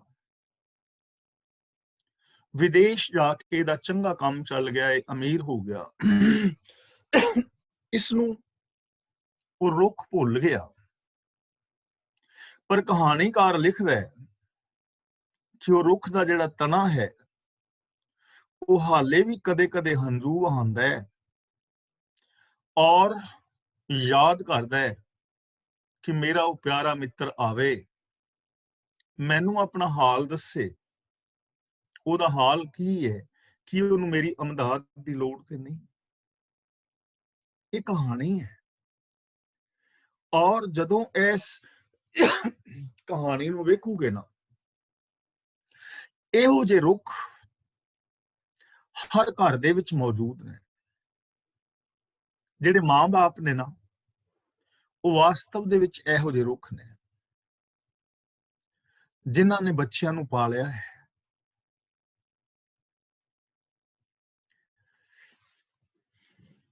ਵੱਡਿਆਂ ਕੀਤਾ ਹੈ। ਔਰ ਅੱਜ ਵੀ ਬੇਸ਼ੱਕ ਉਹ ਛੱਡ ਗਏ ਨੇ, ਚਲੇ ਗਏ ਨੇ, ਮਾਂ-ਬਾਪ ਅੱਜ ਵੀ ਉਡੀਕਦੇ ਨੇ ਕਿ ਉਹ ਬੱਚੇ ਆਉਣ, ਅਸੀਂ ਉਹਨਾਂ ਦੀ ਕੋਈ ਹੈਲਪ ਕਰ ਸਕੀਏ। ਤਾਂ ਇਹ ਮੈਂ ਨਾਲ ਆਪਣੇ ਵੱਲੋਂ ਇਹ ਗੱਲ ਕਹੀ, ਕਹਾਣੀਕਾਰ ਲਿਖਦਾ ਵੀ ਅੱਜ ਵੀ ਉਹ ਰੁੱਖ ਉਡੀਕ ਵਿੱਚ ਹੈ ਕਿ ਮੇਰਾ ਉਹ ਪਿਆਰਾ ਆਵੇ ਤੇ ਮੈਂ ਉਹਦਾ ਸਹਿਯੋਗ ਕਰ ਸਕਾਂ, ਉਹਦਾ ਹਾਲ ਪੁੱਛ ਸਕਾਂ। ਦਰਵੇਸ਼ ਇਹੋ ਜਿਹਾ ਹੋਣਾ ਚਾਹੀਦਾ। ਦਰਵੇਸ਼ ਇਹੋ ਜਿਹਾ ਹੋਣਾ ਚਾਹੀਦਾ। ਇਸ ਲਈ ਬਾਬਾ ਫਰੀਦ ਜੀ ਨੇ ਰੁੱਖ ਦੀ ਮਿਸਾਲ ਦਿੱਤੀ ਹੈ। ਸਾਹਿਬ ਕੀ ਕਰ ਚਾਕਰੀ ਦਿਲ ਦੀ ਲਾਹੇ ਭਰਾਂਦ, ਕਿ ਦਿਲ ਦੀਆਂ ਸਾਰੀਆਂ ਭਟਕਣਾਵਾਂ ਦੂਰ ਕਰਕੇ, ਦਿਲ ਦੀਆਂ ਹੇਰਾ ਫੇਰੀਆਂ ਦੂਰ ਕਰਕੇ, ਐਵੇਂ ਆ ਬਾਹਰੀ ਧਾਰਮਿਕ ਪਹਿਨਾਵੇ ਪਾ ਕੇ ਤੇ ਅੰਦਰੋਂ ਹੋਰ ਬਣ ਕੇ ਰੱਬ ਦਾ ਪਿਆਰਾ ਨਹੀਂ ਤੂੰ ਬਣ ਚੱਲਿਆ। ਜਿਹੜਾ ਰੱਬ ਦਾ ਪਿਆਰਾ ਦਰਵੇਸ਼ ਹੈ ਨਾ, ਉਹਨੂੰ ਰੁੱਖ ਵਰਗਾ ਸਬਰ ਚਾਹੀਦਾ, ਉਹਦੇ ਅੰਦਰ ਰੁੱਖ ਵਰਗਾ ਜੀਵਨ ਚਾਹੀਦਾ, ਉਹਦੀ ਰੁੱਖ ਵਰਗੀ ਸੋਚ ਚਾਹੀਦੀ ਹੈ। ਉਹਨੂੰ ਅਸੀਂ ਰੱਬ ਦਾ ਪਿਆਰਾ ਕਹਿ ਸਕਦੇ ਹਾਂ। ਤਾਂ ਜਦੋਂ ਅਸੀਂ ਇਸ ਸ਼ਲੋਕ ਦੀ ਇਸ ਵਿਚਾਰ ਨੂੰ ਕੀਤਾ ਹੈ ਜਾਂ ਸੁਣਿਆ ਹੈ, ਤਾਂ ਆਪਣੇ ਚੌਗਿਰਦੇ ਵੱਲ ਝਾਤ ਮਾਰੀਏ ਕਿ ਕੀ ਕੋਈ ਇਹੋ ਜਿਹਾ ਰੱਬ ਦਾ ਪਿਆਰਾ ਨਜ਼ਰੀ ਪੈਂਦਾ ਹੈ? ਇਹੋ ਜਿਹਾ ਰੱਬ ਦਾ ਪਿਆਰਾ, ਇਹਦਾ ਮਤਲਬ ਇਹ ਨਹੀਂ ਕਿ ਨਹੀਂ ਹੈ, ਬਹੁਤ ਨੇ, ਹੈਨ ਵਿਰਲੇ ਨਾ ਹੀ ਕਣੇ। ਹੁਣ ਤੁਸੀਂ ਗੁਰੂ ਸਾਹਿਬਾਨ ਦੇ ਜੀਵਨ ਵੱਲ ਝਾਤ ਮਾਰੋ। ਗੁਰੂ ਅਰਜਨ ਦੇਵ ਜੀ ਮਹਾਰਾਜ, ਗੁਰੂ ਅਰਜਨ ਪਾਤਸ਼ਾਹ ਜੀ ਤੱਤੀ ਤਵੀ ਤੇ ਬੈਠੇ ਨੇ, ਦੇਗ ਵਿੱਚ ਉਬਲ ਰਹੇ ਨੇ। ਕਾਹਦੇ ਵਾਸਤੇ? ਕਿ ਇਹ ਮਨੁੱਖਤਾ ਸ਼ਾਂਤੀ ਦੇ ਨਾਲ ਰਹਿ ਸਕੇ, ਮਨੁੱਖ ਨੂੰ ਮਨੁੱਖੀ ਹੱਕ ਮਿਲ ਸਕਣ। ਗੁਰੂ ਤੇਗ ਬਹਾਦਰ ਜੀ ਦਿੱਲੀ ਚਾਂਦਨੀ ਚੌਕ ਅੰਦਰ ਸ਼ੀਸ਼ ਲੁਹਾਰੇ ਨੇ, ਕਿਉਂ ਸ਼ਹੀਦੀ ਦੇ ਰਹੇ ਨੇ? ਹਿਊਮਨ ਰਾਈਟਸ ਵਾਸਤੇ, ਮਨੁੱਖਤਾ ਦੇ ਭਲੇ ਵਾਸਤੇ। ਭਾਈ ਮਤੀ ਦਾਸ, ਭਾਈ ਸਤੀ ਦਾਸ, ਭਾਈ ਦਿਆਲਾ ਜੀ ਆਰੇ ਨਾਲ ਚੀਰੇ ਜਾ ਰਹੇ ਨੇ, ਦੇਗ ਵਿੱਚ ਉਬਲ ਰਹੇ ਨੇ, ਰੂਹ ਵਿੱਚ ਜਿੰਦਾ ਜਲਾਏ ਜਾ ਰਹੇ ਨੇ। ਕਿਉਂ? ਹਿਊਮਨ ਰਾਈਟਸ ਵਾਸਤੇ। ਗੁਰੂ ਗੋਬਿੰਦ ਸਿੰਘ ਜੀ ਮਹਾਰਾਜ 14 ਜੰਗਾਂ ਲੜੀਆਂ ਨੇ, ਉਹਨੇ ਕਿਸੇ ਤੇ ਹਮਲਾ ਨਹੀਂ ਕੀਤਾ, ਹਮਲਾਵਰਾਂ ਦਾ ਟਾਕਰਾ ਕੀਤਾ ਹੈ। ਬੱਚੇ ਸਾਹਮਣੇ ਸ਼ਹੀਦ ਕਰਾਏ ਨੇ, ਪਿਤਾ ਸ਼ਹੀਦ ਕਰਾਇਆ ਹੈ। ਛੋਟੇ ਮਾਸੂਮ ਬੱਚੇ 6 ਸਾਲ 8 ਸਾਲ ਦੀਆਂ ਉਮਰਾਂ ਵਿੱਚ ਕੋਈ ਉਮਰਾਂ ਹੁੰਦੀਆਂ ਨੇ, ਨੀਹਾਂ ਦੇ ਅੰਦਰ ਚਿਣੇ ਗਏ ਨੇ। ਕਿਉਂ? ਉਹਨਾਂ ਕੋਲ ਤੇ ਆਪਸ਼ਨ ਸੀ ਕਿ ਤੁਹਾਨੂੰ ਬਾਦਸ਼ਾਹ ਬਣਾ ਦੇਾਂਗੇ, ਤੁਹਾਡੇ ਕੋਲ ਸੁੰਦਰ ਬੇਗਮਾਂ ਹੋਣਗੀਆਂ, ਆਉਣ ਵਾਲੀਆਂ ਪੀੜ੍ਹੀਆਂ ਤੁਹਾਡੀਆਂ ਰਾਜ ਮੰਨਣਗੀਆਂ, ਪਰ ਉਸ ਆਪਸ਼ਨ ਨੂੰ ਠੁਕਰਾ ਰਹੇ ਨੇ, ਨੀਹਾਂ ਦੇ ਅੰਦਰ ਚਿੰਨਾ ਮਨਜ਼ੂਰ ਕਰ ਰਹੇ ਨੇ। ਕਿਉਂ? ਹਿਊਮਨ ਰਾਈਟਸ ਵਾਸਤੇ। ਉਸ ਤੋਂ ਬਾਅਦ ਬਾਬਾ ਬੰਦਾ ਸਿੰਘ ਬਹਾਦਰ ਆਪਣੇ ਬੱਚੇ ਦਾ ਕਲੇਜਾ ਮੂੰਹ ਚ ਪਾ ਕੇ, ਤੇਰਾ ਕੀਆ ਮੀਠਾ ਲਾਗੇ ਕਹਿਣਾ, ਇਹ ਦਰਵੇਸ਼ ਦੀ ਗੱਲ ਹੀ ਹੈ ਨਾ, ਰੱਬ ਦੇ ਪਿਆਰੇ ਦੀ ਗੱਲ ਹੈ ਨਾ। ਉਹ ਭੈਣਾਂ ਜਿਨ੍ਹਾਂ ਨੇ ਆਪਣੇ ਮਾਸੂਮ ਬੱਚਿਆਂ ਦੇ ਟੁਕੜੇ ਗਲਿਆਂ ਦੇ ਹਾਰ ਬਣਵਾ ਲਏ, ਤੇਰਾ ਕੀਆ ਮੀਠਾ ਲੱਗ ਗਏ, ਤੇ ਇਹ ਸਾਰਾ ਕੁਝ ਕਿਉਂ ਕੀਤਾ? ਕਿਸੇ ਲਾਲਚ ਵਾਸਤੇ ਨਹੀਂ, ਹਿਊਮਨ ਰਾਈਟਸ ਵਾਸਤੇ, ਸੱਚ ਵਾਸਤੇ।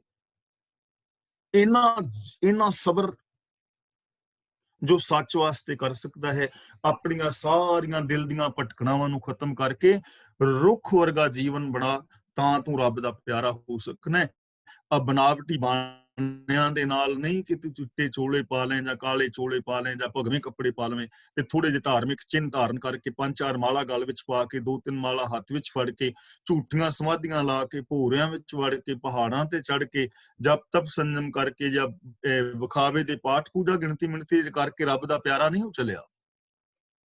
ਇਸ ਲਈ ਦਿਲ ਦੀਆਂ ਸਾਰੀਆਂ ਭਟਕਣਾਵਾਂ ਖਤਮ ਕਰ, ਆ ਤੀਰਥ ਯਾਤਰਾਵਾਂ ਤੇ ਵਰਤਨ ਰਾਤੇ ਸਰਾਧ ਜਪ ਤਪ ਸੰਜਮ ਸਾਧਨ ਜਿੰਨੇ ਵੀ ਆ ਕਰਮ ਕਾਂਡ ਨੇ, ਬਾਬੇ ਤੇ ਦੇਵੀ ਦੇਵਤੇ ਤੇ ਉਰਲੇ ਪਰਲੇ ਸਭ ਨੂੰ ਛੱਡ ਕੇ ਕੇਵਲ ਸੱਚ ਦੇ ਨਾਲ ਜੁੜ ਔਰ ਆਪਣੇ ਅੰਦਰ ਐਸਾ ਸਬਰ ਪੈਦਾ ਕਰ ਜਿਵੇਂ ਰੁੱਖ ਦਾ ਹੁੰਦਾ ਹੈ। ਰੁੱਖ ਵਰਗਾ ਪਰਉਪਕਾਰੀ ਬਣ। ਜਿਹੜੇ ਰੱਬ ਦੇ ਪਿਆਰੇ ਨੇ ਉਹਨਾਂ ਨੂੰ ਐਸੀ ਜ਼ਿੰਦਗੀ ਚਾਹੀਦੀ ਹੈ। ਫਰੀਦਾ ਕਾਲੇ ਮੈਂਡੇ ਕੱਪੜੇ, ਕਾਲਾ ਮੈਂਡਾ ਵੇਸ਼, ਗੁਨਹੀ ਭਰਿਆ ਮੈਂ ਫਿਰਾਂ, ਲੋਕ ਕਹੇ ਦਰਵੇਸ਼। ਇਹਨੂੰ ਗੁਨਹੀ ਨਹੀਂ ਪੜਨਾ, ਗੁਨਹੀ ਇਹ ਸ਼ਬਦ ਹੈ ਗੁਨਾਹ ਤੋਂ ਬਣਿਆ, ਗੁਨਾਹ। ਔਰ ਗੁਨਾਹੀ ਵੀ ਨਹੀਂ ਪੜਨਾ, ਨੰਨੇ ਨੂੰ ਥੋੜਾ ਭਾੜਾ ਕਰ ਦੇਣਾ, ਗੁਨਹੀ। ਗੁਨਹੀ, ਗੁਨਹੀ ਦਾ ਮਤਲਬ ਗੁਨਾਹਾਂ ਦੇ ਨਾਲ। ਜੇ ਗੁਨਹੀ ਪੜਾਂਗੇ ਤੇ ਇਹਦਾ ਮਤਲਬ ਬਣ ਜਾਏਗਾ ਗੁਨਾਹ ਦੇ ਨਾਲ। ਇੱਥੇ ਗੱਲ ਹੋ ਰਹੀ ਹੈ ਗੁਨਾਹਾਂ ਦੀ। ਫਰੀਦਾ ਕਾਲੇ ਮੈਂਡੇ ਕੱਪੜੇ, ਇਹਨੂੰ ਮੈਡੇ ਨਹੀਂ ਪੜਨਾ, ਮੈਂਡੇ। ਕਾਲੇ ਮੈਂਡੇ ਕੱਪੜੇ। ਬਾਬਾ ਫਰੀਦ ਜੀ ਕਹਿੰਦੇ ਨੇ ਮੇਰੇ ਅੰਦਰ ਰੁੱਖਾਂ ਵਾਲੀ ਜਿਰਾਨਤਾ ਨਹੀਂ ਹੈ, ਰੁੱਖ ਵਾਲਾ ਸਬਰ ਨਹੀਂ, ਰੁੱਖ ਵਾਲਾ ਜੀਵਨ ਨਹੀਂ। ਕੱਪੜੇ ਮੈਂ ਕਾਲੇ ਪਾਏ ਹੋਏ ਨੇ ਤੇ ਜਿਹੜਾ ਮੇਰਾ ਵੇਸ਼ ਭੂਸ਼ਾ ਹੈ ਬਾਕੀ ਵੀ ਕਾਲਾ ਵੇਸ਼ ਭੂਸ਼ਾ ਹੈ। ਕਾਲੇ ਮੇਰੇ ਕੱਪੜੇ ਨੇ, ਕਾਲਾ ਮੇਰਾ ਵੇਸ਼ ਹੈ, ਪੁਸ਼ਾਕ ਮੇਰੀ ਕਾਲੀ ਹੈ। ਗੁਨਾਹੀ ਭਰਿਆ ਮੈਂ ਫਿਰਾਂ, ਮੈਂ ਵਿਸ਼ ਗੰਦਲਾਂ ਦੀ ਖਾਤਰ ਗੁਨਾਹਾਂ ਦੇ ਨਾਲ ਭਰਿਆ ਪਿਆ ਹਾਂ।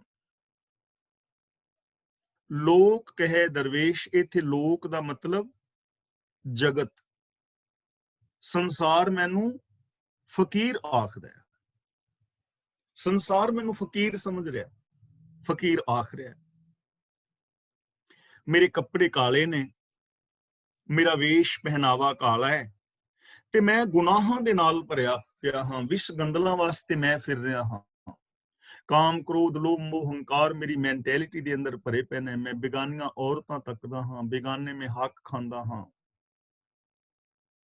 ਹੋਰ ਮੈਂ ਗੁਨਾਹ ਕਰਦਾ ਹਾਂ। ਕਾਲੇ ਕੱਪੜੇ ਨੇ, ਕਾਲਾ ਵੇਸ਼ ਹੈ, ਅੰਦਰ ਮੇਰੇ ਗੁਨਾਹ ਨੇ। ਲੋਕ ਜਗਤ ਮੈਨੂੰ ਫਕੀਰ ਕਹਿੰਦਾ ਵੀ ਇਹ ਫਕੀਰ ਹੈ।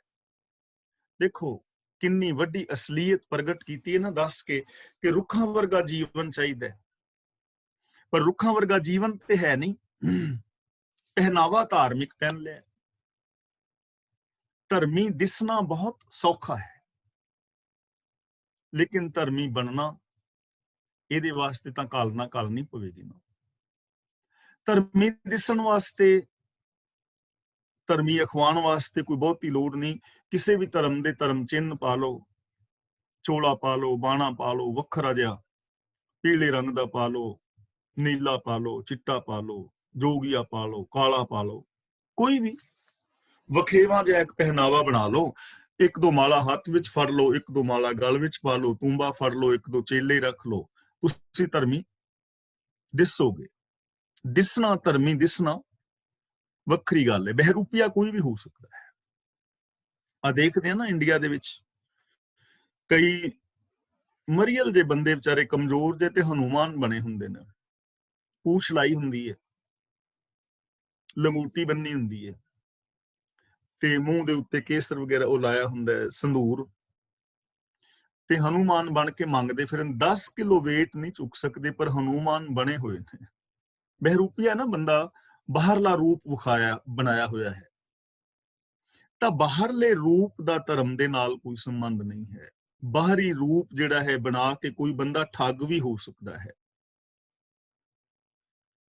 ਸੀਤਾ ਜੀ ਦੇ ਕੋਲ ਰਾਵਣ ਆਉਂਦਾ ਹੈ, ਰਾਵਣ ਨੇ ਧਾਰਮਿਕ ਪਹਿਨਾਵਾ ਪਹਿਨਿਆ ਹੋਇਆ ਹੈ, ਤੇ ਸੀਤਾ ਉਹਦੇ ਬਾਹਰਲੇ ਭੇਖ ਦੇ ਉੱਤੇ ਵਿਸ਼ਵਾਸ ਕਰ ਲੈਂਦੀ ਹੈ ਕਿ ਬੰਦਾ ਸੰਤ ਹੈ, ਬਾਬਾ ਹੈ, ਧਰਮੀ ਹੈ, ਮਹਾਂਪੁਰਸ਼ ਹੈ। ਤੇ ਜਦੋਂ ਉਸ ਕਹਾਣੀ ਮੁਤਾਬਕ ਸੀਤਾ ਜੀ ਆਉਂਦੀ ਹੈ ਲక్ష్మణ ਰੇਖਾ ਤੋਂ ਬਾਹਰ, ਤੇ ਉਹ ਚੁੱਕ ਕੇ ਮੋਢਿਆਂ ਤੇ ਧਰ ਕੇ ਲੈ ਜਾਂਦਾ, ਚੱਕ ਜਾਂਦਾ, ਸੀਤਾ ਹਰਨ ਹੋ ਜਾਂਦੀ ਹੈ। ਅੱਜ ਵੀ ਸੀਤਾ ਹਰਨ ਹੋ ਰਹੀਆਂ ਨੇ, ਅੱਜ ਵੀ ਇਸ ਦੁਨੀਆ ਦੇ ਵਿੱਚ ਰਾਵਣ ਦਾ ਪਾਰਟ ਅਦਾ ਕੀਤਾ ਜਾ ਰਿਹਾ ਹੈ। ਕਿੰਨੇ ਸਾਰੇ ਲੋਕ ਨੇ, ਰੋਜ਼ ਅਸੀਂ ਵੇਖਦੇ ਹਾਂ, ਫਲਾਂ ਬਾਬਾ ਫਲਾਂ ਪਿੰਡ ਦੇ ਵਿੱਚੋਂ ਬੀਬੀ ਲੈ ਕੇ ਫਰਾਰ, ਫਲਾਂ ਬਾਬਾ 3 ਗੁਣੇ ਪੈਸੇ ਕਰਦਾ ਸੀ, ਬਣਾਉਂਦਾ ਸੀ, 1 ਲੱਖ ਦਾ 3 ਲੱਖ ਕਰਦਾ ਸੀ, ਤੇ 2 ਕਰੋੜ ਲੈ ਕੇ ਫਰਾਰ। ਫਲਾਂ ਬਾਬੇ ਨੇ ਕਿਸੇ ਦੀ ਜ਼ਮੀਨ ਤੇ ਕਬਜ਼ਾ ਕਰ ਲਿਆ। ਇਹ ਰੋਜ਼ ਅਖਬਾਰਾਂ ਵਿੱਚ ਅਸੀਂ ਪੜ੍ਹਦੇ ਹਾਂ। ਤਾਂ ਇਸ ਲਈ ਬਾਬਾ ਫਰੀਦ ਜੀ ਸਾਨੂੰ ਸਮਝਾ ਰਹੇ ਨੇ ਕਿ ਬਹੁਤ ਸਾਰੇ, ਜੋ ਬਹੁਤਾਤ ਗਿਣਤੀ ਲੋਕਾਂ ਦੀ ਹੈ, ਉਹਨਾਂ ਨੇ ਧਾਰਮਿਕ ਪਹਿਨਾਵਾ ਪਹਿਨਿਆ ਹੋਇਆ ਹੈ, ਅੰਦਰ ਉਹਨਾਂ ਦੇ ਵਿਕਾਰ ਭਰੇ ਪਏ ਨੇ। ਲੋਕ ਉਹਨਾਂ ਨੂੰ ਦਰਵੇਸ਼ ਸਮਝ ਰਹੇ ਨੇ, ਲੋਕ ਉਹਨਾਂ ਨੂੰ ਰੱਬ ਦਾ ਰੂਪ ਸਮਝ ਰਹੇ ਨੇ, ਲੋਕ ਉਹਨਾਂ ਨੂੰ ਧਰਮੀ ਸਮਝ ਰਹੇ ਨੇ। ਇੱਕ ਬਹੁਤ ਵੱਡੀ ਭੁੱਲ ਹੈ, ਬਹੁਤ ਵੱਡੀ ਭੁੱਲ ਹੈ।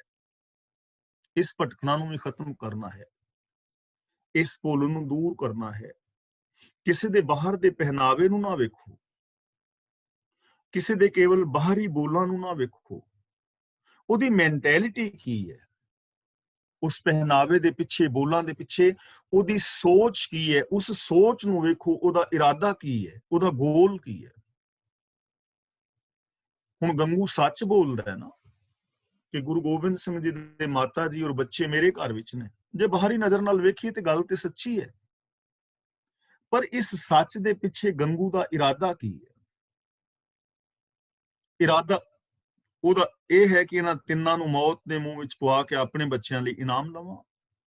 ਤਾਂ ਉਹ ਸੱਚ ਤਾਂ ਨਾ ਹੋਇਆ। ਇਰਾਦਾ ਦੇਖੋ ਨਾ, ਇਰਾਦਾ ਕੀ ਹੈ, ਮਾਨਸਿਕਤਾ ਕੀ ਹੈ, ਸੋਚ ਕੀ ਹੈ।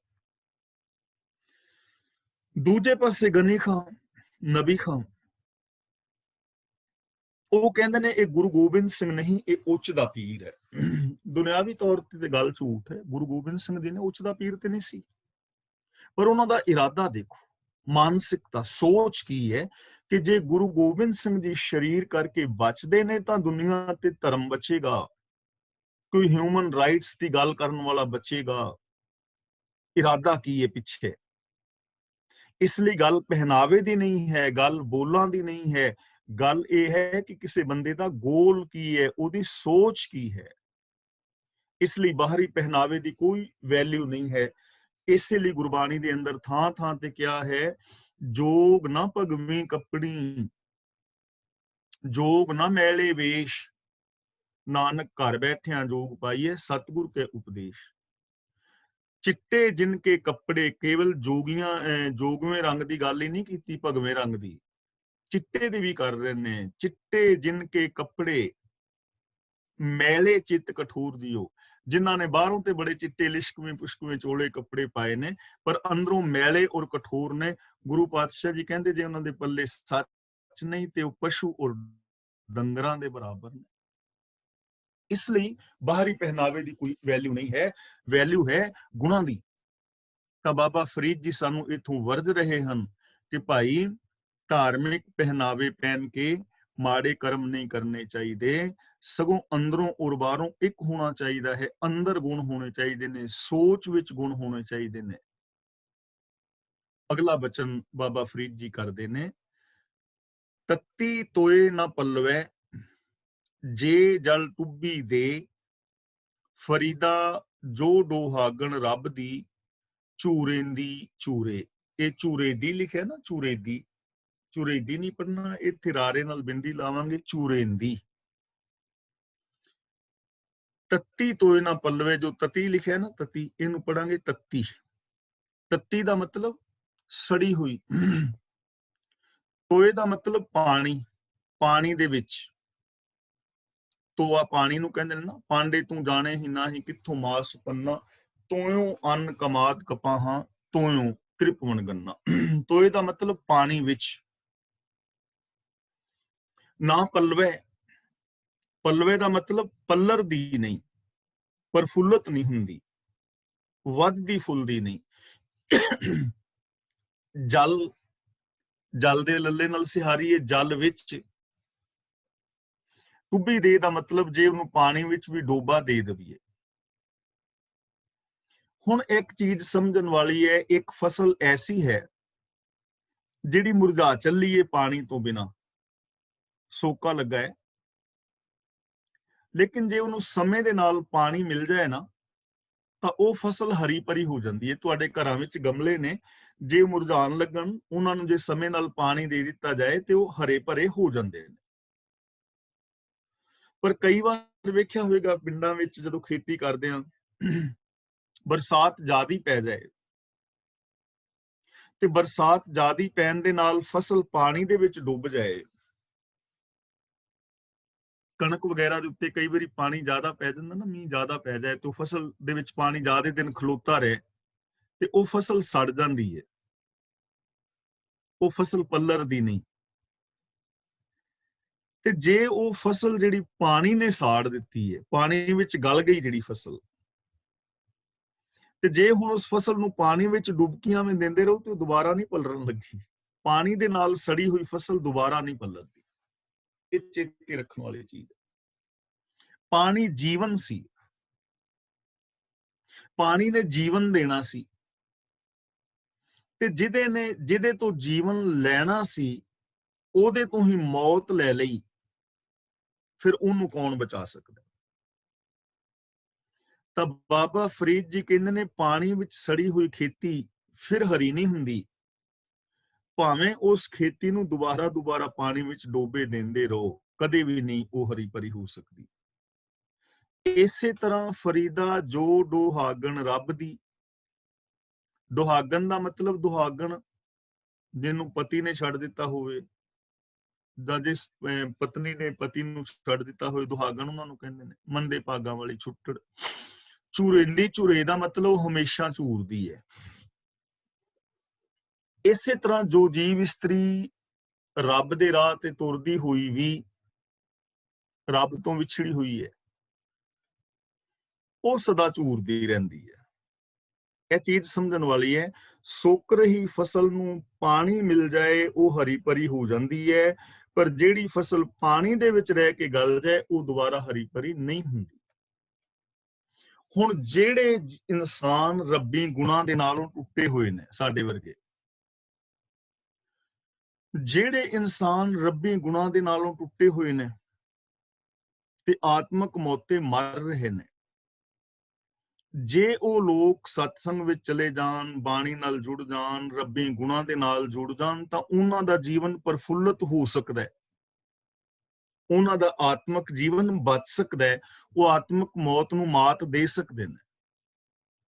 ਜਿਹੜੇ ਰੱਬੀ ਗੁਣਾਂ ਦੇ ਨਾਲ ਨਹੀਂ ਜੁੜੇ ਹੋਏ, ਆਤਮਕ ਮੌਤ ਤੇ ਮਰ ਰਹੇ ਨੇ, ਉਹਨਾਂ ਦੇ ਜੀਵਨ ਵਿੱਚ ਖੁਸ਼ੀਆਂ ਖੇੜੇ ਨਹੀਂ ਹਨ। ਜੇ ਉਹ ਸੱਚ ਦੇ ਨਾਲ ਜੁੜ ਜਾਣ, ਜੇ ਉਹ ਰੱਬੀ ਗੁਣਾਂ ਦੇ ਨਾਲ ਜੁੜ ਜਾਣ, ਤਾਂ ਉਹਨਾਂ ਦਾ ਜੀਵਨ ਹਰਾ ਭਰਾ ਹੋ ਸਕਦਾ ਹੈ। ਪਰ ਜਿਹੜੇ ਰੱਬ ਤੇ ਰਾਹਾਂ ਤੇ ਤੁਰ ਰਹੇ ਨੇ, ਜਿਵੇਂ ਆ ਪਿੱਛੇ ਦੱਸਿਆ ਨਾ, ਕਾਲੇ ਮਹਿੰਦੇ ਕੱਪੜੇ, ਕਾਲਾ ਮਹਿੰਦਾ ਵੇਸ਼, ਧਾਰਮਿਕ ਪਹਿਰਾਵਾ ਪਹਿਨਿਆ ਹੋਇਆ ਹੈ, ਪਰ ਕੰਮ ਮੰਦੇ ਕਰ ਰਹੇ ਨੇ, ਉਹਨਾਂ ਦਾ ਆਤਮਕ ਜੀਵਨ ਕਦੇ ਨਹੀਂ ਬਚ ਸਕਦਾ। ਉਹ ਉਸ ਫਸਲ ਵਰਗੇ ਨੇ ਜਿਹੜੇ ਪਾਣੀ ਦੇ ਵਿੱਚ ਰਹਿ ਕੇ ਡੁੱਬ ਗਏ। ਜਿਹੜੇ ਪਾਣੀ ਦੇ ਵਿੱਚ ਰਹਿ ਕੇ ਡੁੱਬ ਗਏ, ਉਹ ਫਸਲ ਦੁਬਾਰਾ ਕਿਵੇਂ ਹਰੀ ਭਰੀ ਹੋਏਗੀ? ਕਿਉਂਕਿ ਜਿਹਦੇ ਤੋਂ ਜੀਵਨ ਲੈਣਾ ਸੀ ਉਹਦੇ ਤੋਂ ਹੀ ਮੌਤ ਲੈ ਲਈ।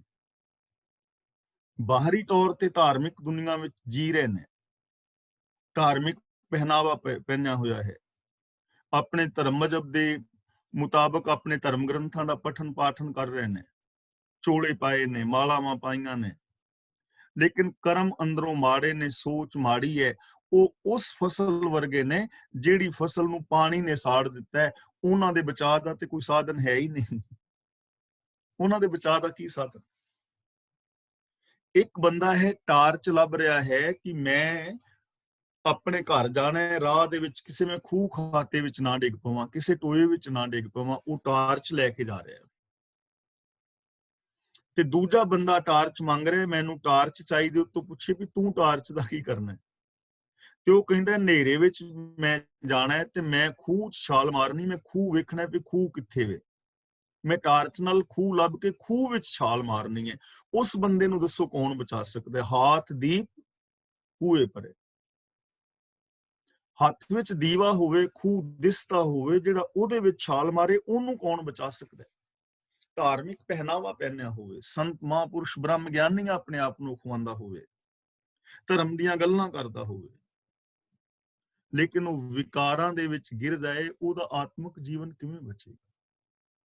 ਤਾਂ ਇਸ ਲਈ ਬਾਬਾ ਫਰੀਦ ਜੀ ਸਾਨੂੰ ਇੱਥੇ ਸਮਝਾ ਰਹੇ ਨੇ, ਪਿਆਰਿਓ, ਜੇ ਧਰਮ ਦੇ ਰਾਹਾਂ ਤੇ ਤੁਰਨਾ ਹੈ ਤਾਂ ਬਨਾਵਟੀ ਜ਼ਿੰਦਗੀ ਨਾ ਜੀਵੋ।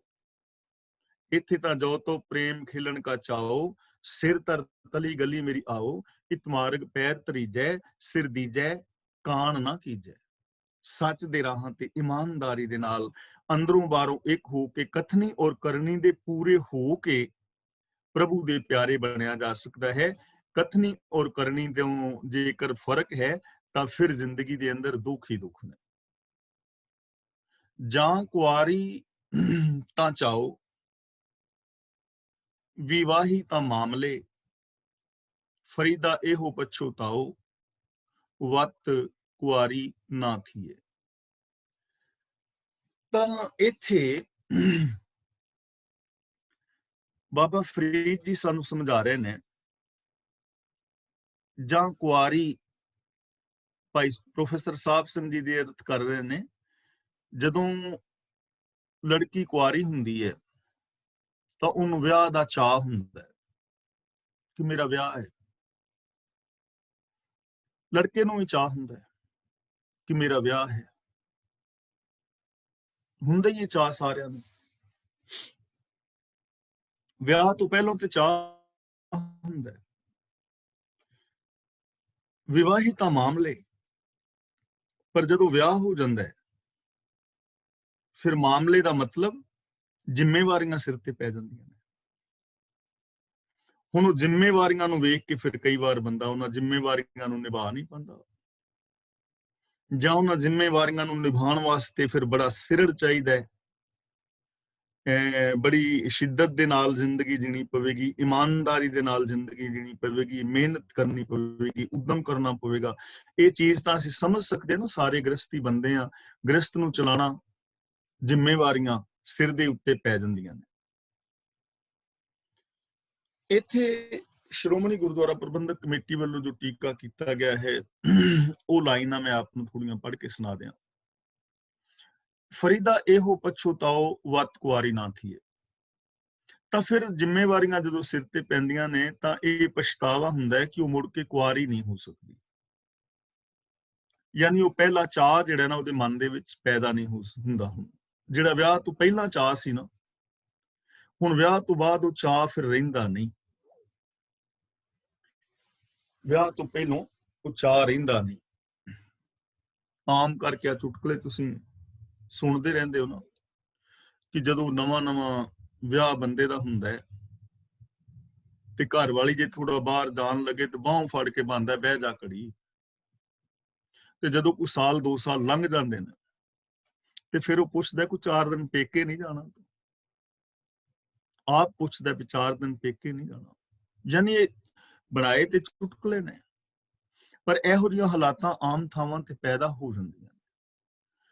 ਇਹ ਪਛਤਾਵਾ ਕਿ ਮੁੜ ਕੁਆਰੀ ਨਹੀਂ ਹੋ ਸਕਦੀ, ਭਾਵ ਇਹਦਾ ਇਹ ਹੈ ਕਿ ਪਰਮਾਰਥ ਦੇ ਰਾਹ ਤੇ ਚੱਲਦਾ ਮਨੁੱਖ ਆਪਣੇ ਅੰਦਰ ਘਾਟੇ ਮਹਿਸੂਸ ਕਰਦਾ ਹੈ ਤੇ ਕਈ ਵਾਰ ਡਿੱਗਦਾ ਹੈ, ਤੇ ਡਿੱਗਣ ਸਮੇਂ ਦੇ ਇਹ ਜਜ਼ਬਾਤ ਨੇ ਕਿ ਇਹਦੇ ਤੋਂ ਚੰਗਾ ਤਾਂ ਇਹ ਸੀ ਕਿ ਜ਼ਿੰਮੇਵਾਰੀਆਂ ਤੋਂ ਬਚਿਆ ਰਹਿੰਦਾ। ਇਹ ਜਿਹੜੇ ਨੇ ਸ਼੍ਰੋਮਣੀ ਕਮੇਟੀ ਦਾ ਜੋ ਟੀਕਾ ਹੈ 4 ਪੋਥੀਆਂ, ਉਹਨਾਂ ਦੇ ਵਿੱਚ ਉਹਨਾਂ ਨੇ, ਵਿਦਵਾਨਾਂ ਨੇ ਆਪਣੇ ਵਿਚਾਰ ਦਿੱਤੇ। ਹੁਣ ਇੱਥੋਂ ਆਪਾਂ ਜੀਵਨ ਜਾਤ ਸਿੱਖਣ ਦਾ ਯਤਨ ਕਰਨਾ ਹੈ। ਫਰੀਦਾ ਜਾਂ ਕੁਆਰੀ ਤਾਂ ਚਾਓ, ਵਿਵਾਹੀ ਤਾਂ ਮਾਮਲੇ। ਇਹ ਚੀਜ਼ ਨੂੰ ਸਮਝਣਾ, ਜਾਂ ਕੁਆਰੀ, ਕਿ ਜਦੋਂ ਇਹ ਜਿੰਦ ਕੁਆਰੀ ਸੀ ਯਾਨੀ ਵਿਕਾਰਾਂ ਦਾ ਕੋਈ ਜੰਜਾਲ ਦਾਗ ਧੱਬਾ ਨਹੀਂ ਸੀ ਲੱਗਿਆ। ਤਾਂ ਚਾਓ ਉਦੋਂ ਇਹਦੀ ਜ਼ਿੰਦਗੀ ਵਿੱਚ ਚੜ੍ਹਦੀ ਕਲਾ ਸੀ, ਉਦੋਂ ਤੱਕ ਇਹਦੀ ਜ਼ਿੰਦਗੀ ਵਿੱਚ ਚਾਅ ਸੀ, ਖੁਸ਼ੀ ਸੀ। ਜਦੋਂ ਤੱਕ ਇਹ ਕੁਆਰੀ ਸੀ ਇਹ ਜਿੰਦ, ਮੇਰੀ ਮੱਤ, ਇਹਨੂੰ ਈਰਖਾ, ਦਵੈਸ਼, ਵੈਰ, ਵਿਰੋਧ ਆਦਿਕ ਦਾ ਕੋਈ ਲੇਪ ਨਹੀਂ ਸੀ, ਉਦੋਂ ਤੱਕ ਚਾਅ ਸੀ, ਉਦੋਂ ਤੱਕ ਜੀਵਨ ਵਿੱਚ ਖੁਸ਼ੀ ਸੀ। ਵਿਵਾਹਿਤਾ ਮਾਮਲੇ ਤੇ ਜਦੋਂ ਮੇਰੀ ਇਹ ਮੱਤ, ਜਦੋਂ ਮੇਰੀ ਜਿੰਦ ਵਿਕਾਰਾਂ ਨਾਲ ਵਿਆਹੀ ਗਈ, ਵਿਕਾਰ ਕਮਾਉਣ ਲੱਗ ਪਈ, ਈਰਖਾ, ਦਵੈਸ਼, ਵੈਰ, ਵਿਰੋਧ, ਤਾਂ ਉਦੋਂ ਮਾਮਲੇ ਪੈਦਾ ਹੋ ਗਏ। ਜਦੋਂ ਤੱਕ ਬੁੱਧ ਕੁਆਰੀ ਸੀ ਉਦੋਂ ਤੱਕ ਖੁਸ਼ੀ ਸੀ, ਤੇ ਨਾਲ ਵਿਕਾਰ ਕਮਾਉਣ ਦਾ ਚਾਅ ਵੀ ਸੀ ਕਿ ਸ਼ਾਇਦ ਇਹਨਾਂ ਵਿਕਾਰਾਂ ਵਾਲੀ ਜ਼ਿੰਦਗੀ ਬੜੀ ਚੰਗੀ ਹੋਏਗੀ। ਕਾਮ, ਕ੍ਰੋਧ, ਲੋਭ, ਹੰਕਾਰ ਦੇ ਵਿੱਚ ਸ਼ਾਇਦ ਮਤਲਬ ਬੜਾ ਸੁੱਖ ਹੋਏਗਾ। ਇਸ ਲਈ ਵਿਕਾਰ ਕਮਾਉਣ ਦਾ ਚਾਅ ਵੀ ਸੀ। ਕਿਸੇ ਨੂੰ ਵੇਖਿਆ ਵੀ ਉਹਨੇ 2 ਨੰਬਰ ਦੇ ਧੰਦੇ ਕਰਕੇ ਨਸ਼ੇ ਵੇਚ ਕੇ ਤੇ ਕੋਠੀ ਬਣਾ ਲਈ, ਉਹਨੇ ਜ਼ਮੀਨ ਖਰੀਦ ਲਈ ਹੈ, ਤੇ ਕਿਸੇ ਦੂਜੇ ਬੰਦੇ ਦੇ ਮਨ ਵਿੱਚ ਵੀ ਚਾਹ ਆ ਜਾਏ ਕਿ ਯਾਰ ਮੈਂ ਵੀ ਇਹ ਕੰਮ ਕਰਾਂ ਤੇ ਮੈਂ ਵੀ ਇਸ ਤਰ੍ਹਾਂ ਕਰ ਲਵਾਂ। ਜਦੋਂ ਤੱਕ ਜਿੰਦ ਕੁਆਰੀ ਸੀ ਨਾ ਵਿਕਾਰਾਂ ਤੋਂ, ਤਾਂ ਵਿਕਾਰ ਕਮਾਉਣ ਦਾ ਚਾਅ ਸੀ ਕਿ ਮੈਂ ਵੀ ਵਿਕਾਰ ਕਮਾਵਾਂ। ਵਿਵਾਹਿਤਾ ਮਾਮਲੇ ਤੇ ਜਦੋਂ ਉਹਨਾਂ ਵਿਕਾਰਾਂ ਦੇ ਨਾਲ ਮਤਲਬ ਵਿਆਹੀ ਗਈ ਤਾਂ ਮਾਮਲੇ ਪੈਦਾ ਹੋ ਗਏ। ਇੱਥੇ ਮਾਮਲੇ ਦਾ ਮਤਲਬ ਹੈਗਾ ਜੰਜਾਲ ਪੈ ਗਏ, ਸਜ਼ਾ ਮਿਲਣੀ ਸ਼ੁਰੂ ਹੋ ਗਈ। ਕਿਸੇ ਵੱਲ ਵੇਖ ਕੇ ਮੈਂ ਵੀ ਨਸ਼ਿਆਂ ਦੀ ਬਲੈਕਮੇਲ ਸ਼ੁਰੂ ਕਰ ਲਈ, ਤੇ ਕੀ ਹੋਇਆ ਕਿ ਮੈਂ ਜੇਲ੍ਹ ਚਲਾ ਗਿਆ। ਹੁਣ ਮਾਮਲੇ ਪੈ ਗਏ ਨਾ। ਫਰੀਦਾ ਇਹੋ ਪਛੋਤਾਓ, ਹੁਣ ਜ਼ਿੰਦਗੀ ਵਿੱਚ ਇੱਕ ਪਛਤਾਵਾ ਰਹਿ ਜਾਂਦਾ ਕਿ ਵੱਤ ਕੁਆਰੀ ਨਾ ਥੀਏ, ਹੁਣ ਮੇਰੀ ਇਹ ਜਿੰਦ ਕੁਆਰੀ ਨਹੀਂ ਹੋ ਸਕਦੀ। ਹੁਣ ਇਹਦਾ ਮਤਲਬ ਇਹ ਨਹੀਂ ਕਿ ਵਿਕਾਰਾਂ ਦੇ ਵਿੱਚ ਇੱਕ ਵਾਰੀ ਜਿਹੜਾ ਬੰਦਾ ਫਸ ਗਿਆ ਉਹ ਨਿਕਲ ਹੀ ਨਹੀਂ ਸਕਦਾ। ਇਸ ਚੀਜ਼ ਨੂੰ ਇੱਕ ਯਾਦ ਰੱਖਣਾ, ਇੱਥੇ ਗੱਲ ਪਛੋਤਾਓ ਦੀ ਹੈ, ਪਛਤਾਵਾ। ਵਿਕਾਰ ਕਮਾਉਣ ਤੋਂ ਬਾਅਦ ਵਿਕਾਰ ਵੀ ਛੱਡ ਦਿਓ, ਵੀ ਛੱਡ ਵੀ ਦੋ ਨਾ ਤਾਂ ਇੱਕ ਪਛਤਾਵਾ ਫਿਰ ਵੀ ਰਹਿ ਜਾਂਦਾ ਹੈ। ਇਸ ਗੱਲ ਨੂੰ ਸਮਝਣ ਵਾਸਤੇ ਆਪਾਂ ਦੇਖਦੇ ਹਾਂ ਕਿ ਤੁਹਾਡੇ ਘਰ ਵਿੱਚ ਕੋਈ ਲੱਕੜੀ ਹੈ, ਲੱਕੜ ਦਾ ਦਰਵਾਜ਼ਾ ਹੈ, ਉਹਦੇ ਵਿੱਚ ਤੁਸੀਂ ਇੱਕ ਕਿੱਲ ਠੋਕਿਆ, ਤਾਂ ਜਦੋਂ ਕਿੱਲ ਠੋਕਿਆ ਤਾਂ ਕਿੱਲ ਠੁੱਕ ਗਿਆ। ਬਾਅਦ ਵਿੱਚ ਤੁਸੀਂ ਸੋਚਿਆ ਵੀ ਇਹ ਗਲਤ ਜਗ੍ਹਾ ਤੇ ਕਿੱਲ ਠੋਕ ਦਿੱਤਾ, ਤੁਸੀਂ ਪਲਾਸ ਲੈ ਕੇ ਕਿੱਲ ਪੁੱਟ ਲਿਆ, ਪਰ ਜਿਹੜੀ ਹੁਣ ਉਹ ਕਿੱਲ ਦੀ ਮੋਰੀ ਹੋ ਗਈ ਹੈ, ਉਹਨੂੰ ਤੁਸੀਂ ਕਿਵੇਂ ਪੂਰ ਸਕਦੇ ਹੋ? ਉਹਨੂੰ ਪੂਰਨ ਦਾ ਕੋਈ ਸਾਧਨ ਨਹੀਂ ਹੈ। ਉਹਦੇ ਵਿੱਚ ਕੁਝ ਭਰ ਵੀ ਦਿਓਗੇ ਤਾਂ ਵੀ ਉਹਨੇ ਚੀਜ਼ ਦਿਸਦੀ ਰਹਿਣੀ ਹੈ। ਇਸੇ ਤਰ੍ਹਾਂ ਕਈ ਵਾਰ ਐਸਾ ਹੁੰਦਾ ਹੈ, ਬੰਦਾ ਵਿਕਾਰ ਕਮਾ ਲੈਂਦਾ ਹੈ, ਪਾਪ ਕਰ ਦਿੰਦਾ ਹੈ, ਤੇ ਫਿਰ ਕਈ ਵਾਰ ਚੰਗੇ ਬੰਦਿਆਂ ਦੇ ਨਾਲ ਮਿਲ ਕੇ ਪਾਪ ਕਰਮ ਛੱਡ ਵੀ ਦਿੰਦਾ ਹੈ, ਸਹੀ ਰਾਸਤੇ ਤੇ ਆ ਜਾਂਦਾ ਹੈ। ਪਰ ਜਦੋਂ ਆਪਣੇ ਪਿਛਲੇ ਕਮਾਏ ਪਾਪਾਂ ਵੱਲ ਉਹਦਾ ਧਿਆਨ ਜਾਂਦਾ, ਫਿਰ ਉਹਨੂੰ ਪਛਤਾਵਾ ਹੁੰਦਾ ਕਿ ਮੈਨੂੰ ਨਹੀਂ ਕਰਨੇ ਚਾਹੀਦੇ। ਪਰ ਹੁਣ ਉਹ ਜ਼ਿੰਦਗੀ ਚੋਂ ਨਹੀਂ ਨਾ ਮਿਟ ਸਕਦੇ। ਉਹ ਜਿਹੜਾ ਤਜਰਬਾ ਹੋ ਚੁੱਕਾ ਹੈ, ਉਹਨੂੰ ਕਿਵੇਂ ਮਿਟਾਓਗੇ? ਉਹ ਅੰਦਰ ਰਹੀ ਜਾਏਗਾ। ਤਾਂ ਇਸ ਲਈ ਬਾਬਾ ਫਰੀਦ ਜੀ ਸਾਨੂੰ ਇੱਥੇ ਸਮਝਾ ਰਹੇ ਨੇ ਕਿ ਜਾਂ ਕੁਆਰੀ ਤਾਂ ਚਾਹੋ, ਜਦੋਂ ਤੱਕ ਸਾਡੀ ਜਿੰਦ ਵਿਕਾਰਾਂ ਤੋਂ ਕੁਆਰੀ ਹੁੰਦੀ ਹੈ, ਉਦੋਂ ਤੱਕ ਇਹਦੇ ਜੀਵਨ ਵਿੱਚ ਖੁਸ਼ੀਆਂ ਖੇੜੇ ਵੀ ਹੁੰਦੇ ਨੇ, ਪਰ ਇਹਦੇ ਮਨ ਦੇ ਵਿੱਚ ਵਿਕਾਰ ਕਮਾਉਣ ਦਾ ਕਈ ਵਾਰ ਚਾਅ ਹੁੰਦਾ ਹੈ। ਪਰ ਜਦੋਂ ਉਹਨਾਂ ਵਿਕਾਰਾਂ ਦੇ ਨਾਲ ਵਿਆਹੀ ਜਾਂਦੀ ਹੈ, ਵਿਕਾਰ ਕਮਾ ਲੈਂਦੀ ਹੈ, ਤਾਂ ਫਿਰ ਇਹਨੂੰ ਜੰਜਾਲ ਪੈ ਜਾਂਦੇ ਨੇ, ਤੇ ਫਿਰ ਜਿੰਦ ਦੀ ਇੱਕੋ ਹੀ ਪਛਤਾਵਾ ਰਹਿ ਜਾਂਦਾ, ਇਹੋ ਪਛੋਤਾਓ। ਫਿਰ ਇਹ ਪਛਤਾਵਾ ਰਹਿ ਜਾਂਦਾ, ਵੱਤ ਕੁਆਰੀ ਨਾ ਥੀਏ, ਕਿ ਮੇਰੀ ਜਿਹੜੀ ਸੋਚ ਹੈ, ਮੇਰੀ ਜਿਹੜੀ ਜਿੰਦ ਹੈ, ਉਹ ਵਿਕਾਰਾਂ ਤੋਂ ਰਹਿਤ ਨਹੀਂ ਹੋ ਸਕਦੀ।